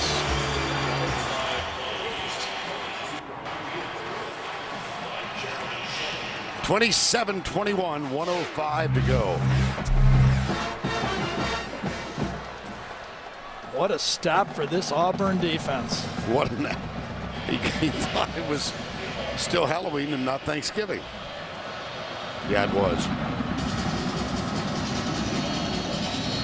Cade Foster will kick off. McCaleb, Damon Washington are deep. Washington, as we mentioned, had that 95-yard kickoff return for a touchdown against Ole Miss. He will get this one 95 yards away. Pretty good return out to the 33. Well, we said Nick Fairley's going to have to make some plays, and he has made some plays. Remember, he's crawling through and stopping the running play. Then the next time Alabama's down there, he gets the sack and recovers the fumble. And then last time, that defensive line again forces McElroy with good coverage this time in the secondary. Antoine Carter comes around and makes the play. That's 3 times this Auburn defense has held Alabama inside the 10 without a touchdown. Ontario McCaleb gets fake from Newton. Newton cuts it back up the middle of the field across the 35 out near the 38. Mark Barron, number 4, makes the tackle. 45 seconds to go, third quarter. I talked to Gus Malzahn about calling his offense. He says he memorizes it. He does not go off his board. He said, I don't have time to look at my board. Second down, 6. Again, the fake. They swing it out to McCaleb, and he's out on the edge by himself. Nice play by Cam. Yes, indeed. Kirkpatrick with the tackle, but a first down. Auburn stops the clock with 20 seconds This to is go. the same play that they hit for a touchdown. Play action pass inside, not there. He drops it off to his running back and makes the first down pass. 10 seconds to go. And off 3 yards, maybe 4 to the 49. Michael Dyer, number 5, the freshman. And that'll be the final play of the third quarter. That's the end of 3 with the score Alabama 27, Auburn 21. We will return to Bryant-Denny Stadium right after this word from your local station.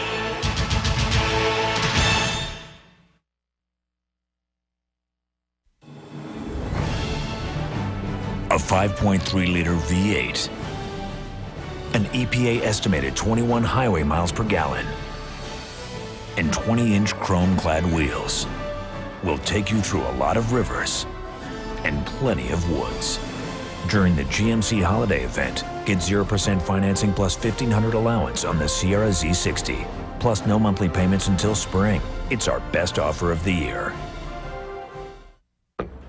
Everybody's talking about the Iron Bowl, so I figured I'd come to a metal shop to talk about work.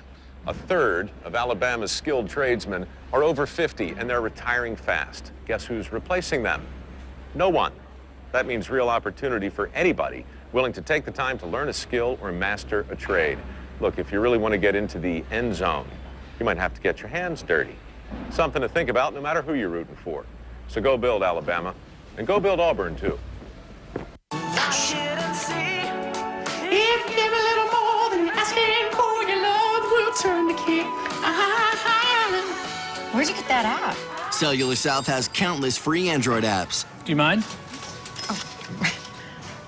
They're less down the street. See? Where'd you get that app? And only from Cellular South, the ever-evolving Discover Apps app helps you find the right apps for you. That's really cool. Get the Android-powered Samsung Galaxy S for $199.99, now at Cellular South. Eastern Shore Toyota, I-10, exit 38.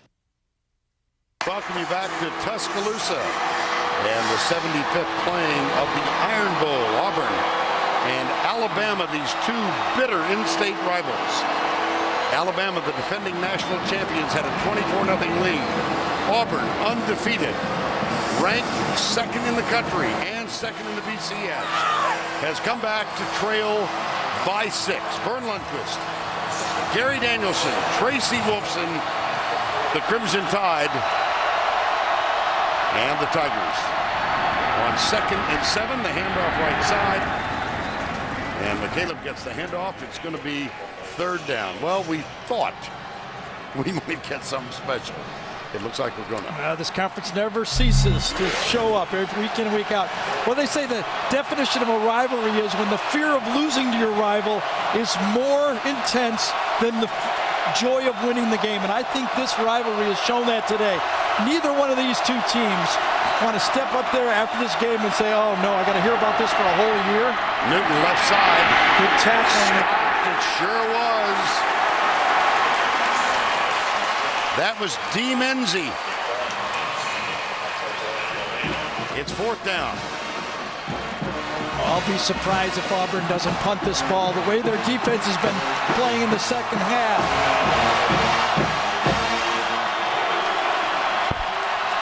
Whoa, did Malzahn just said, do you want to go for it?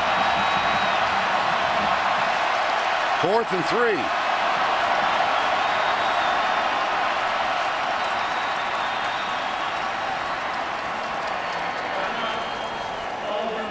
Let's talk about this. Yes. So they've called timeout. Well, remember, he tied up the score against Georgia 2 weeks ago and then went for the onside kick. They're having a discussion. Can you pick up 3 yards? You better have a good play. And now it's time for our Geico game recap.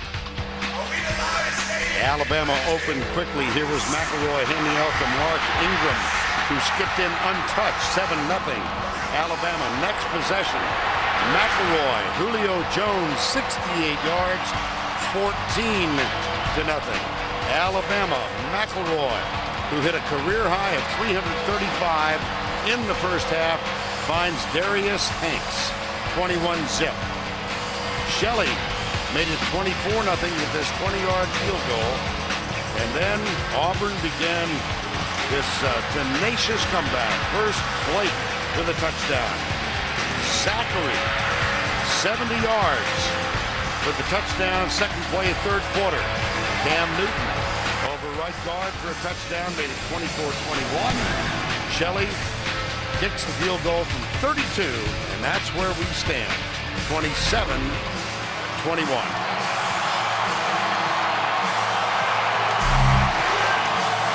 These coaches have to make these tough decisions. I'm saying from up here, I just don't, the way their defense is playing, Alabama has not proved they could block Auburn's defensive line. I would not risk field position. They will go for it on 4th and 3. Lutzenkirchen comes in tight. This could be a short punt. Yes, it could be.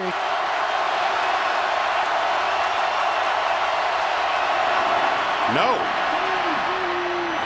Got it! Darvin Adams. Oh my goodness. They did the same thing in a game that we did. It was either LSU or Georgia game, a very similar play. Pulled him in like that, and he missed the pass. Just like that. This time he delivers it. First down after the 4th and 3. Play fake. Newton looks for a block from McCaleb, gets a little bit of one, and is out of bounds with another first down. 4th and 3. Now, Newton has kicked it in this situation before this year. Going to go one-on-one. He knew it was one-on-one. How about the faith they have in their quarterback? Is he a running quarterback? Yes, he is, but he's a throwing quarterback, too. First down 10 at the 25.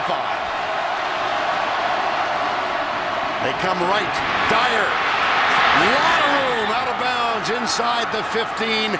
Another Auburn first down. I got a big smile on my face because I just admire all these guys, the way they're competing out here. The shock that they got hit with early in this game and the way they're coming back now, the offense is going quickly. First down and 10. Up the middle they go again. It's Michael Dyer again. Dyer, another one of those true freshmen. They play 6 different true freshmen on defense. Not all in started roles, obviously, but they play. And you can see the Verizon red zone. Second down. Alabama brings one off the corner. Quick flip out to the left side. This is Emory Blake. And he fights his way to the 7-yard line. Yeah, well defended that time. Turned back inside to where all the help was pursuing inside. And it brings up third down on the 11th play of the drive. 3rd and 4, trailing by 6.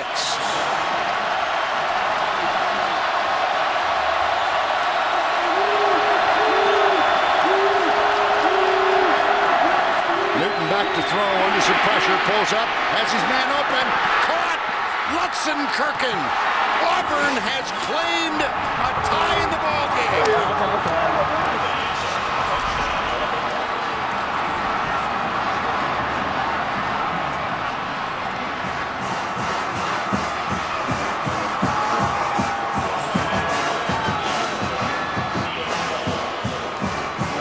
Wow.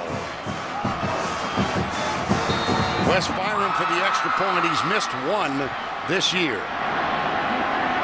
Neil Caudle, the backup quarterback to hold. It's up, and it is good. And the undefeated Auburn Tigers have climbed back, having trailed by 24, to take a 1-point lead. It's the court tight end sneak. They're going to roll this way. All the action goes this way. And Lutzenkirchen delays and goes to the backside. Block, block, block, delay, released. One of the defenders, I think it was Lester, number 37, had man-to-man on him. He released the tight end. Once he released, wide open.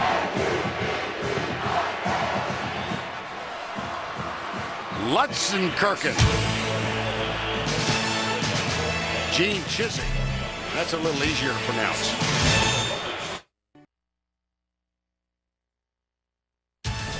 The Home Depot SEC on CBS is sponsored by New York Life Insurance Company, LG,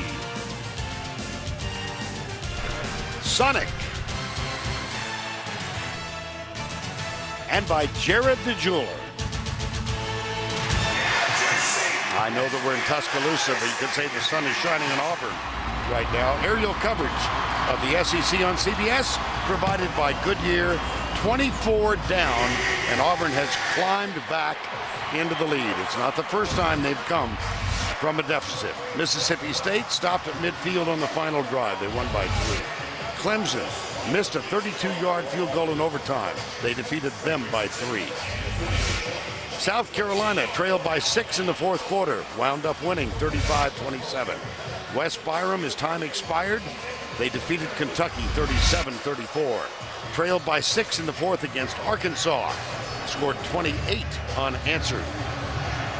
And here they were down by 24, 7 minutes to go in the first half. And the sun is shining on some of those Auburn fans up there in the upper deck. Yes, it is. Oh, my gosh. Isn't that an omen? Well, there is no such thing as omen in football. You got to block and tackle. Now it's Alabama's turn.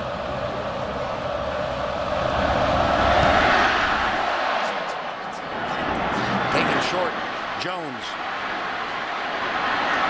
to the 32-yard line. Well, some of the Auburn fans, you don't get the best seats here, but look at that. Look at that. That's the Auburn section. Omens. Well, 28-27. Alabama, the last 4 possessions, punt, punt, punt, and a field goal. Well, you get inside the 10-yard line 3 times, you come out with 2 field goals. That's going to come back and haunt you, and it has. McElroy. And off left side, Richardson breaks the tackle, and he is down at the 38-yard line. And let's go down to Tracy Wolfson. Well, guys, after that kickoff return, Julio Jones came to the bench limping. They are looking at his right knee right now. Any more information, I'll pass it on. At the end of the kickoff return, Gary, see if you can see what might have happened. Looked like he caught a kind of a kick. A spinning Auburn player gets spun into him. See that? His right heel kicks him right in above the knee. Maybe a thigh bruise. Second down, 3. Richardson, right side. That's a first down, Alabama.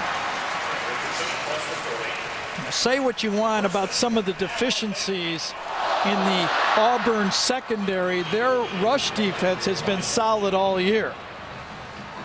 And again, this defense for Auburn has stepped up in the second half and pretty much, as the graphic showed you, has put stops up there. Fairley, Clayton, Ted Roof, the defensive coordinator. Of course, his head coach is a great defensive coordinator. When in 2004, he was the defensive coordinator when Auburn went undefeated. McElroy back. Flushed, shoves it out. Richardson has it. Denied the first down, but a nice positive play. Yeah, but I think he might have got Greg McElroy tweaked just a bit on the play. It was very close to the line of scrimmage. Good coverage downfield. Comes forward, yes, had his foot behind. Oh, wow. Yep. El Toro Freeman. Yeah, Julio Jones still on the bench. Yeah, second down, 1. Alabama trailing by 1, 9:50 to go. Richardson going right. Close for the first down. Might be another reason why Alabama is forced to run the ball here. Darius Hanks and Julio Jones, number 15 and number 8, 2 of the top 3 receivers on the bench for Alabama. Darius Hanks, Julio Jones.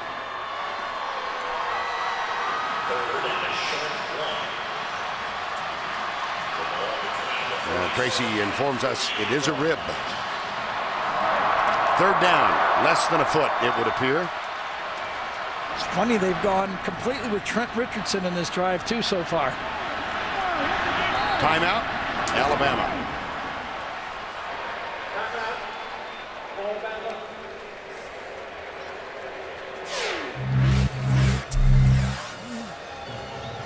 Exactly 9 to go.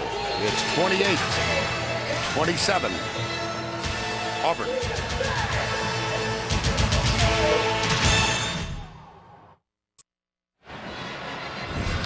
Reverse the teams, and there's some remarkable similarities in this game. Last year, it was Auburn that jumped out to a 14-0 lead.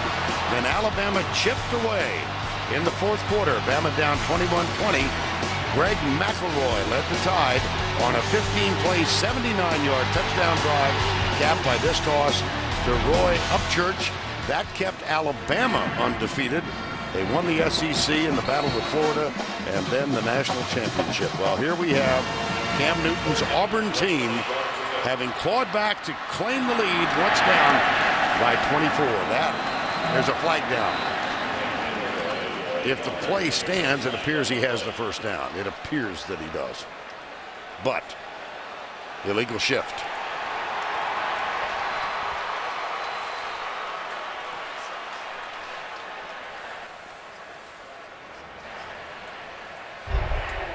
Illegal shift on the offense. Not all players got set.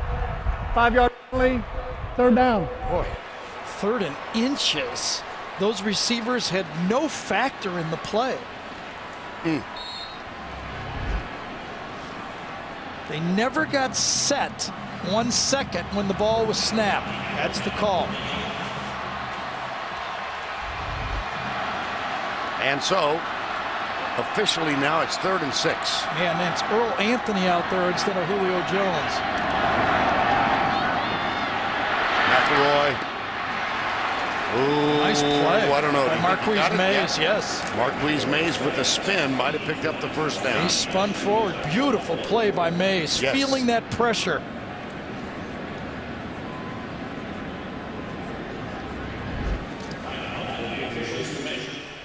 Chain will come out. Double rub play. Tight ends on one side. Anthony comes across the other way. Rub the other way. Just inches. Whoa.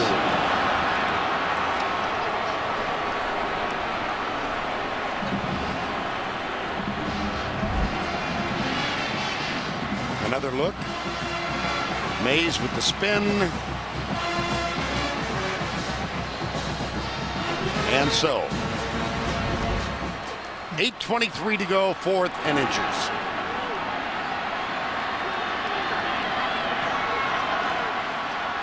Obviously, twice they've run quarterback sneaks. Get down and get low. You see Gene. Get down, get ready, he said, because they quick snapped it.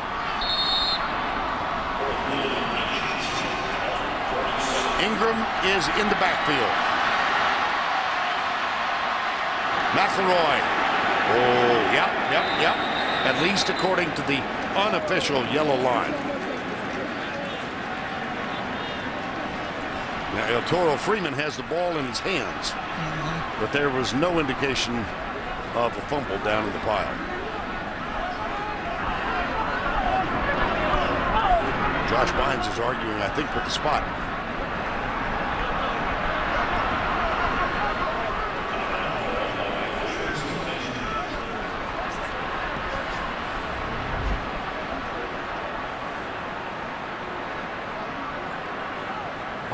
Bynes hits him just as he lunges forward, but he only needed an inch.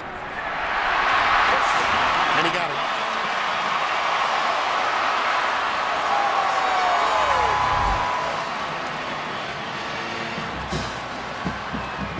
Gene Chizik. He said the ball came out. First down 10, 8:08 to go. I do have to admire the incredible job Gene Chizik has done with this football team. All of the distractions, all of the pressure, down on the road to Alabama, and his team fought back. Toss. Left side, Ingram. Whoa. Put it on the ground again. It's down. Alabama recovers. So Mark Ingram, having put it on the ground twice in his career prior to today, has put it on the ground 3 times. Yeah, this one might have been caused by him hitting the ground, though, and it probably would have been forward progress right there and not been called a fumble. 2nd and 6. Ingram, who had 30 yards in last year's win, has 30 yards in today's game, in which they trail by 1.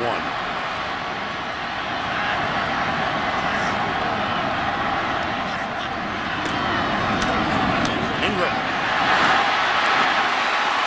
How about this? 2 of your top receivers out of the game. Alabama shifts gears. They run the ball behind James Carpenter, number 77. Warmack, number 65, pulls around. Carpenter, who started every game of his career since he came to Alabama as a junior college player, was put in at left tackle. He's been there ever since. Darius Hanks, Julio Jones still on the bench. Marquise Mays and Earl Alexander are the wideouts. Ingram, the running back, behind McElroy. It'll be Ingram again. They'll work the edge, and Ingram is in trouble. Dropped at the 37. He lost yardage. Nico Thorpe, number 15, with the tackle. Yeah, I think Ontario Freeman, though, number 21, did a great job coming in there on the first to stop it also, Vern. Watch. Freeman come inside, cause the stop, and then it's cleaned up by Thorpe. Good defense. 6:10 to go. 2nd and 12. Remember last year, Auburn, as Vern showed you that highlight, led by 1 point, 21-20. When Alabama made that drive. They're not going to be able to kill the whole clock on this drive, it doesn't look like, though. 2 wides, wide right. Here's McElroy. Deep and incomplete. Kevin Norwood is the intended receiver. No flag. Yeah, the ball was thrown behind. I think it was Earl Anthony that time. Was it Anthony? No, that's Kevin Harwood. Oh, Kevin Harwood. Thank you, Vern. Ball was behind. They're not going to call interference on that play. 3rd and 12. Well, 5:45 to go. The longest field goal made by Alabama this year, 49 yards. That's Cade Foster. Shelley, the other kicker, has made one from 42. They're well outside that range right now. I'll tell you, they're coming after him. 3rd and 12, McElroy. Yep. Oh, they got him at the 41 to Sharvin Bell. Yep, off the edge. They were coming after him. With the different receivers in the game, they decided to come after the quarterback. And the quarterback is down. His right shoulder, too, it appears to be. Coming over here, you can see the lineman pointing to him, but he can't get out to him. And slams him. Oh, goodness. And that's a great play by a great call by Ted Roof. He felt the backup receivers were in there. He could match up man-to-man, and he bought the pressure. Greg McElroy, senior quarterback, Alabama, on the ground. We'll be right back. We are back in Tuscaloosa, where Greg McElroy, the senior Alabama quarterback, remains on the ground. The medical staff paying attention. The family is here. And Greg and Jamie, his mom and dad, have left the stands. And now McElroy being helped into a sitting position. Right shoulder injury, that's pretty obvious. And here was the play. The blitz from the corner to Sharvin Bell. Got there from the backside. Yeah, now Sharvin Bell's smaller than Greg, and he had to leverage him down. That's a completely legal play that time. Now, I said right shoulder. I suppose in the replay, don't want to prejudge the medical advice. It might be a concussion. Absolutely. Yep. Yeah.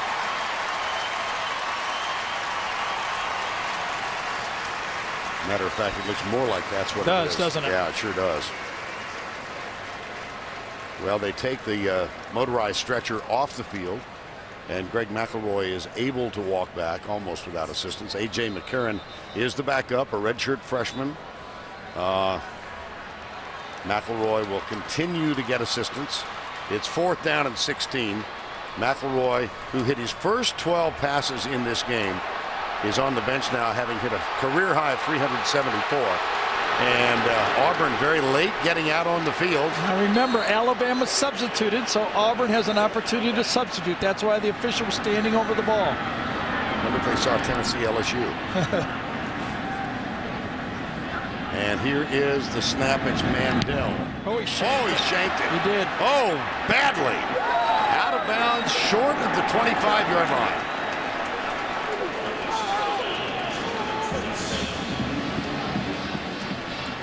Thirteen-yard punt. McElroy getting medical attention. This punt didn't even make a first down, did it? No. Well, this Alabama defense is going to have to step up now. Auburn's got 4 seniors on the offensive line, and the Alabama defense that couldn't make a play against South Carolina to win it, couldn't make a play against LSU to win it. Can they stop Auburn? 5:18 to go, 1st and 10.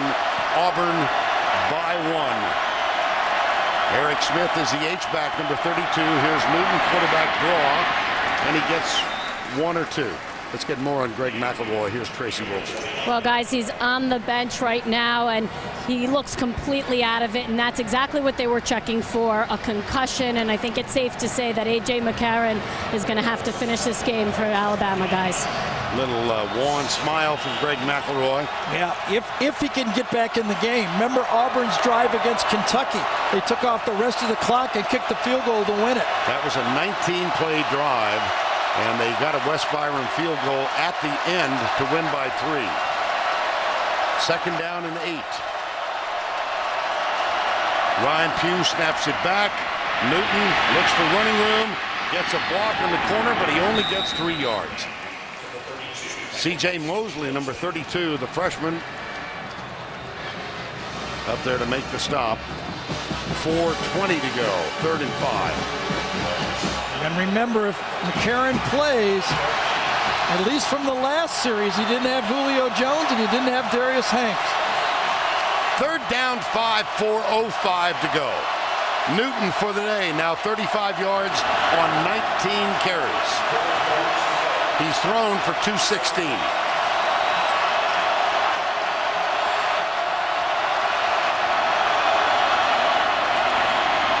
He'll take it up the middle. Yes, he did.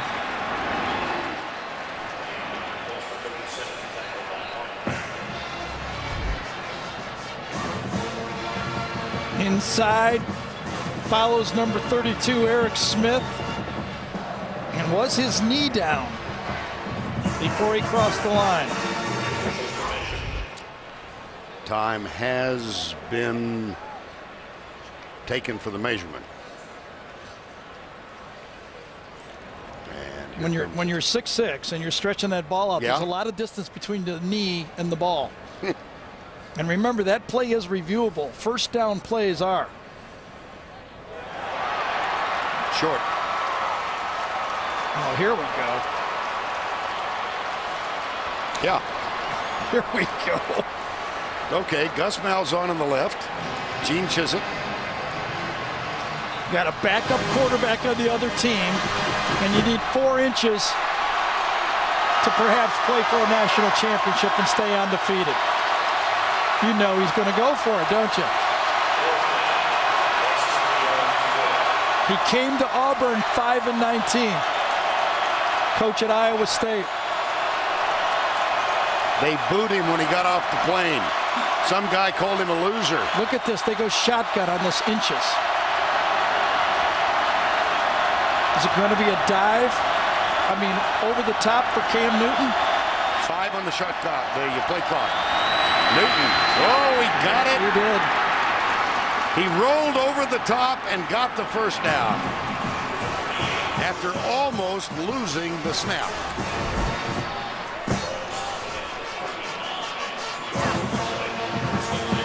Oh, brother. Inside, right on top of it, gets pushed, rolls across. 2:50 to go.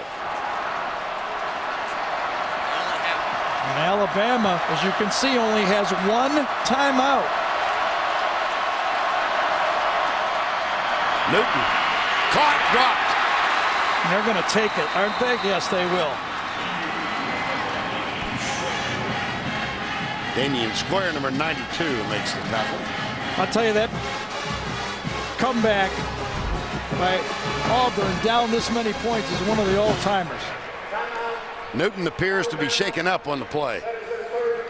Limping a little as he turned and ran back to his left.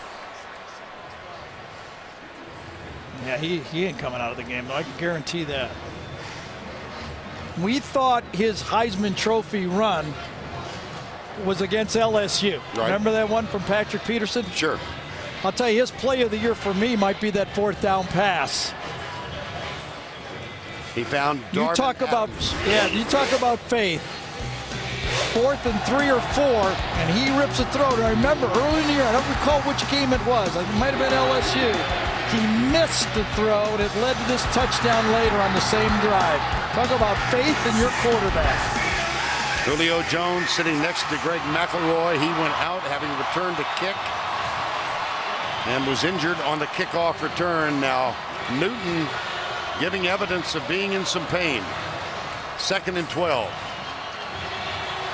For the day, 13 of 20. And it was the last play when he got shaken up. Right there. Now, 2nd down, 12. McCaleb around the corner. Mark Barron is there to make sure he doesn't round the corner very far. He tried the same play they hit LSU on the 70-yard speed sweep. Remember, we thought the ball would never leave Cam Newton's hand. And they tried to get outside of it. Wonderful job to the outside that time by D. Milner. Played off the block and got outside to make the tackle.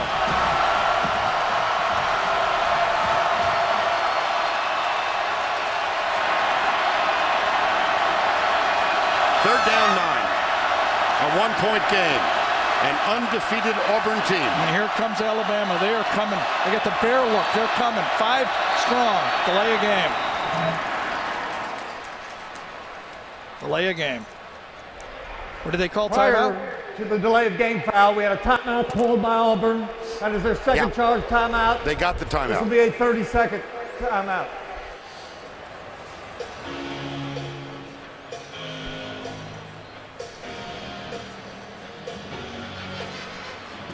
Well, I keep thinking we thought we might get something exciting. Yeah, we sure did. Well, this one began at 1:30 Central Time. The defending national champs against the undefeated Auburn Tigers in the Iron Bowl. 75th meeting. And it opened with a strong Alabama surge. They scored touchdowns on their first 3 possessions to go up 21-0. Cam Newton and the Auburn Tigers went 3 and out the first 3 times they had it. It was 24-7 at the half. But one of the key plays, and there have been dozens of them, but the second play of the second half. Yeah, the long 71-yard touchdown pass. But I still think the key to the ball game, for me, the key to the ball game, Alabama 3 times inside the 10 and get 2 field goals. 3rd down and 9. Sweep. Great pursuit. 4th down. Nico Johnson, number 35, took an angle and flew to the ball carrier. And Auburn will have to punt with about 1 minute to go in the game, and Alabama will have their backup quarterback in the game. With no timeouts.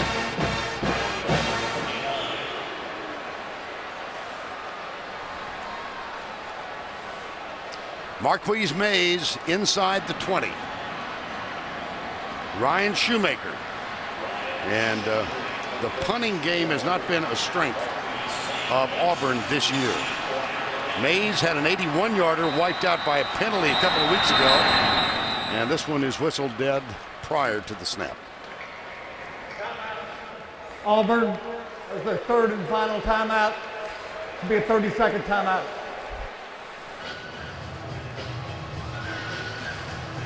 Well, A.J. McCarron. Go ahead. You remember this highlight of A.J. McCarron went all over the internet.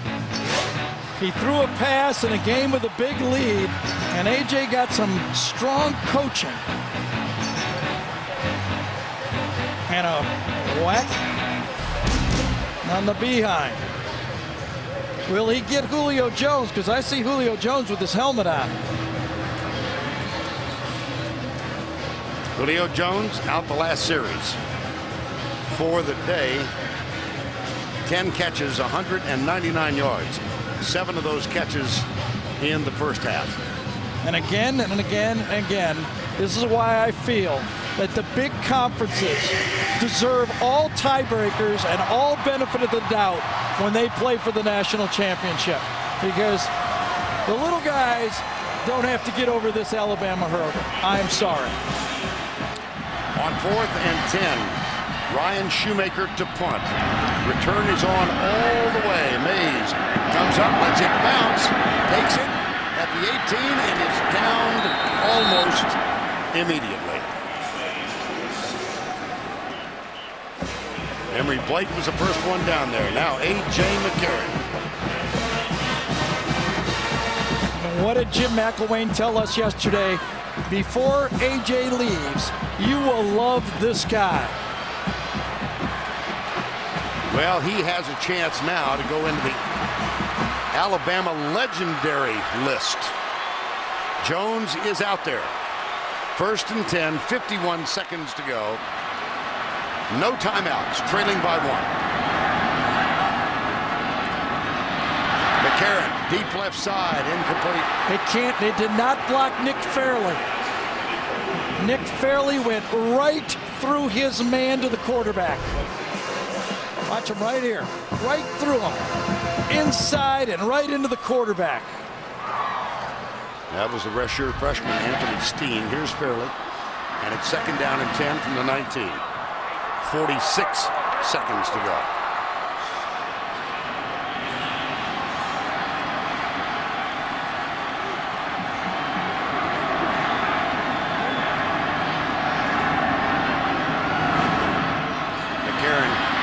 Deep right side, intercepted.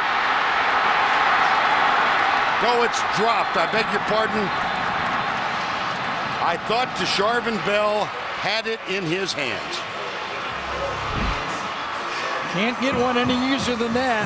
Trying to throw the ball to Kevin Norwood on the play, and he came and kind of raked the ball across his arms and saved it, it looks like, didn't he? Yeah.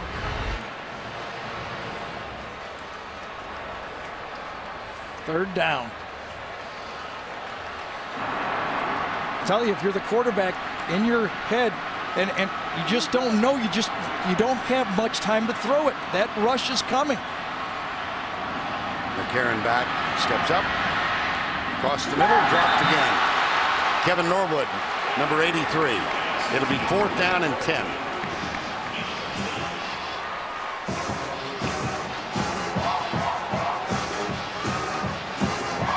What a comeback.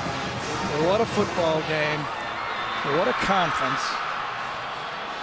What a quarterback Cam Newton is. And he did it against one of the most sophisticated defenses in college football.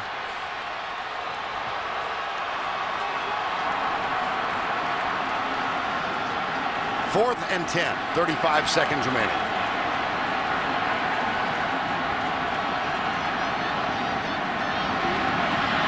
McCarron tipped. No flags. Nico Thorpe. Auburn will win. How do you do? Good coverage. Ball to the outside, and if he caught it, might even been close to the first down. What a comeback. One for the ages. Considering everything that's going on around this program, Vern, can you really believe the focus this guy's had? How sweet it is. Extraordinary. Again, allegations are still out there. No further developments on his personal story nor that of his father. And in the face of all of the turmoil, he leads his team from 24 down to a 28-27 victory in the Iron Bowl.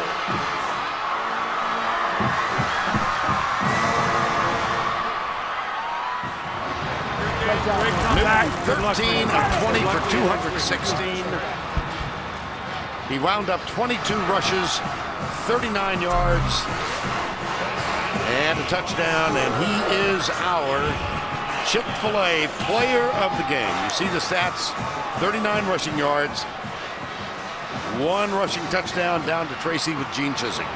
Coach, down 24-0 on the road against Alabama, and this team just continues to fight back. They've done it all season. What can you say about them? Hey, God is good, man. I'm going to tell you, this team has so much faith. I can't even tell you what this team, it's hard for me to describe it. It's every week, it's every play, it's every game. There's a chemistry here like I've never seen before in my life. It's special. And how about Cam Newton? He struggled early, and then with all the allegations surrounding him, what can you say about him as a leader of this team? This is as solid as a rock guy. I'll go to bat for him 100 out of 100 times. He is the man, and along with the rest of this football team, these guys know how to win, and they're winners. Congratulations on beating your rival. Enjoy it. This has become a familiar scene, has it not? Lee Zimba, his 50th start. Congratulations to him. Cam Newton celebrating with the Auburn fans. They will go into the SEC championship game quiet as mice. For Tracy Wolfson, Gary Danielson, Vern Lundquist, our entire crowd, good night from Tuscaloosa.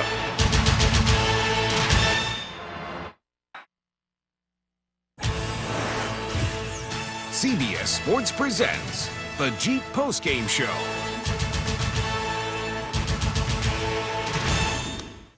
Just another Friday after Thanksgiving. Welcome to the Jeep Postgame Show. Tim Brando in New York.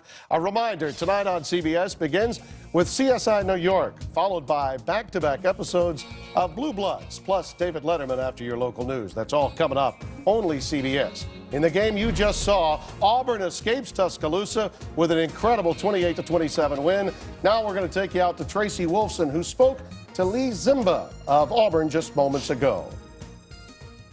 Congratulations, Lee, for you as a senior and for the rest of these seniors to beat your rival, Alabama, on the road in this fashion. What does that mean? Yeah, it's unbelievable. I'm just so proud of these guys. You can see how resilient they are. You know, they never get down. They're always going to battle to the very end, and you couldn't ask to be on a part of a better football team. What was said in that locker room when you went in there down by that much? One series at a time. That's what was our goal. We couldn't look at the scoreboard. We just had to do our best on each series, and eventually we catch up. For you, an up and down career here in Auburn for this team and for the program. So to come away with this victory, where does this one stand? It's up there. It's up there with the best of them, and I'm just again, I'm so proud of our guys and our coaching staff. It's amazing. Congratulations on a tremendous career.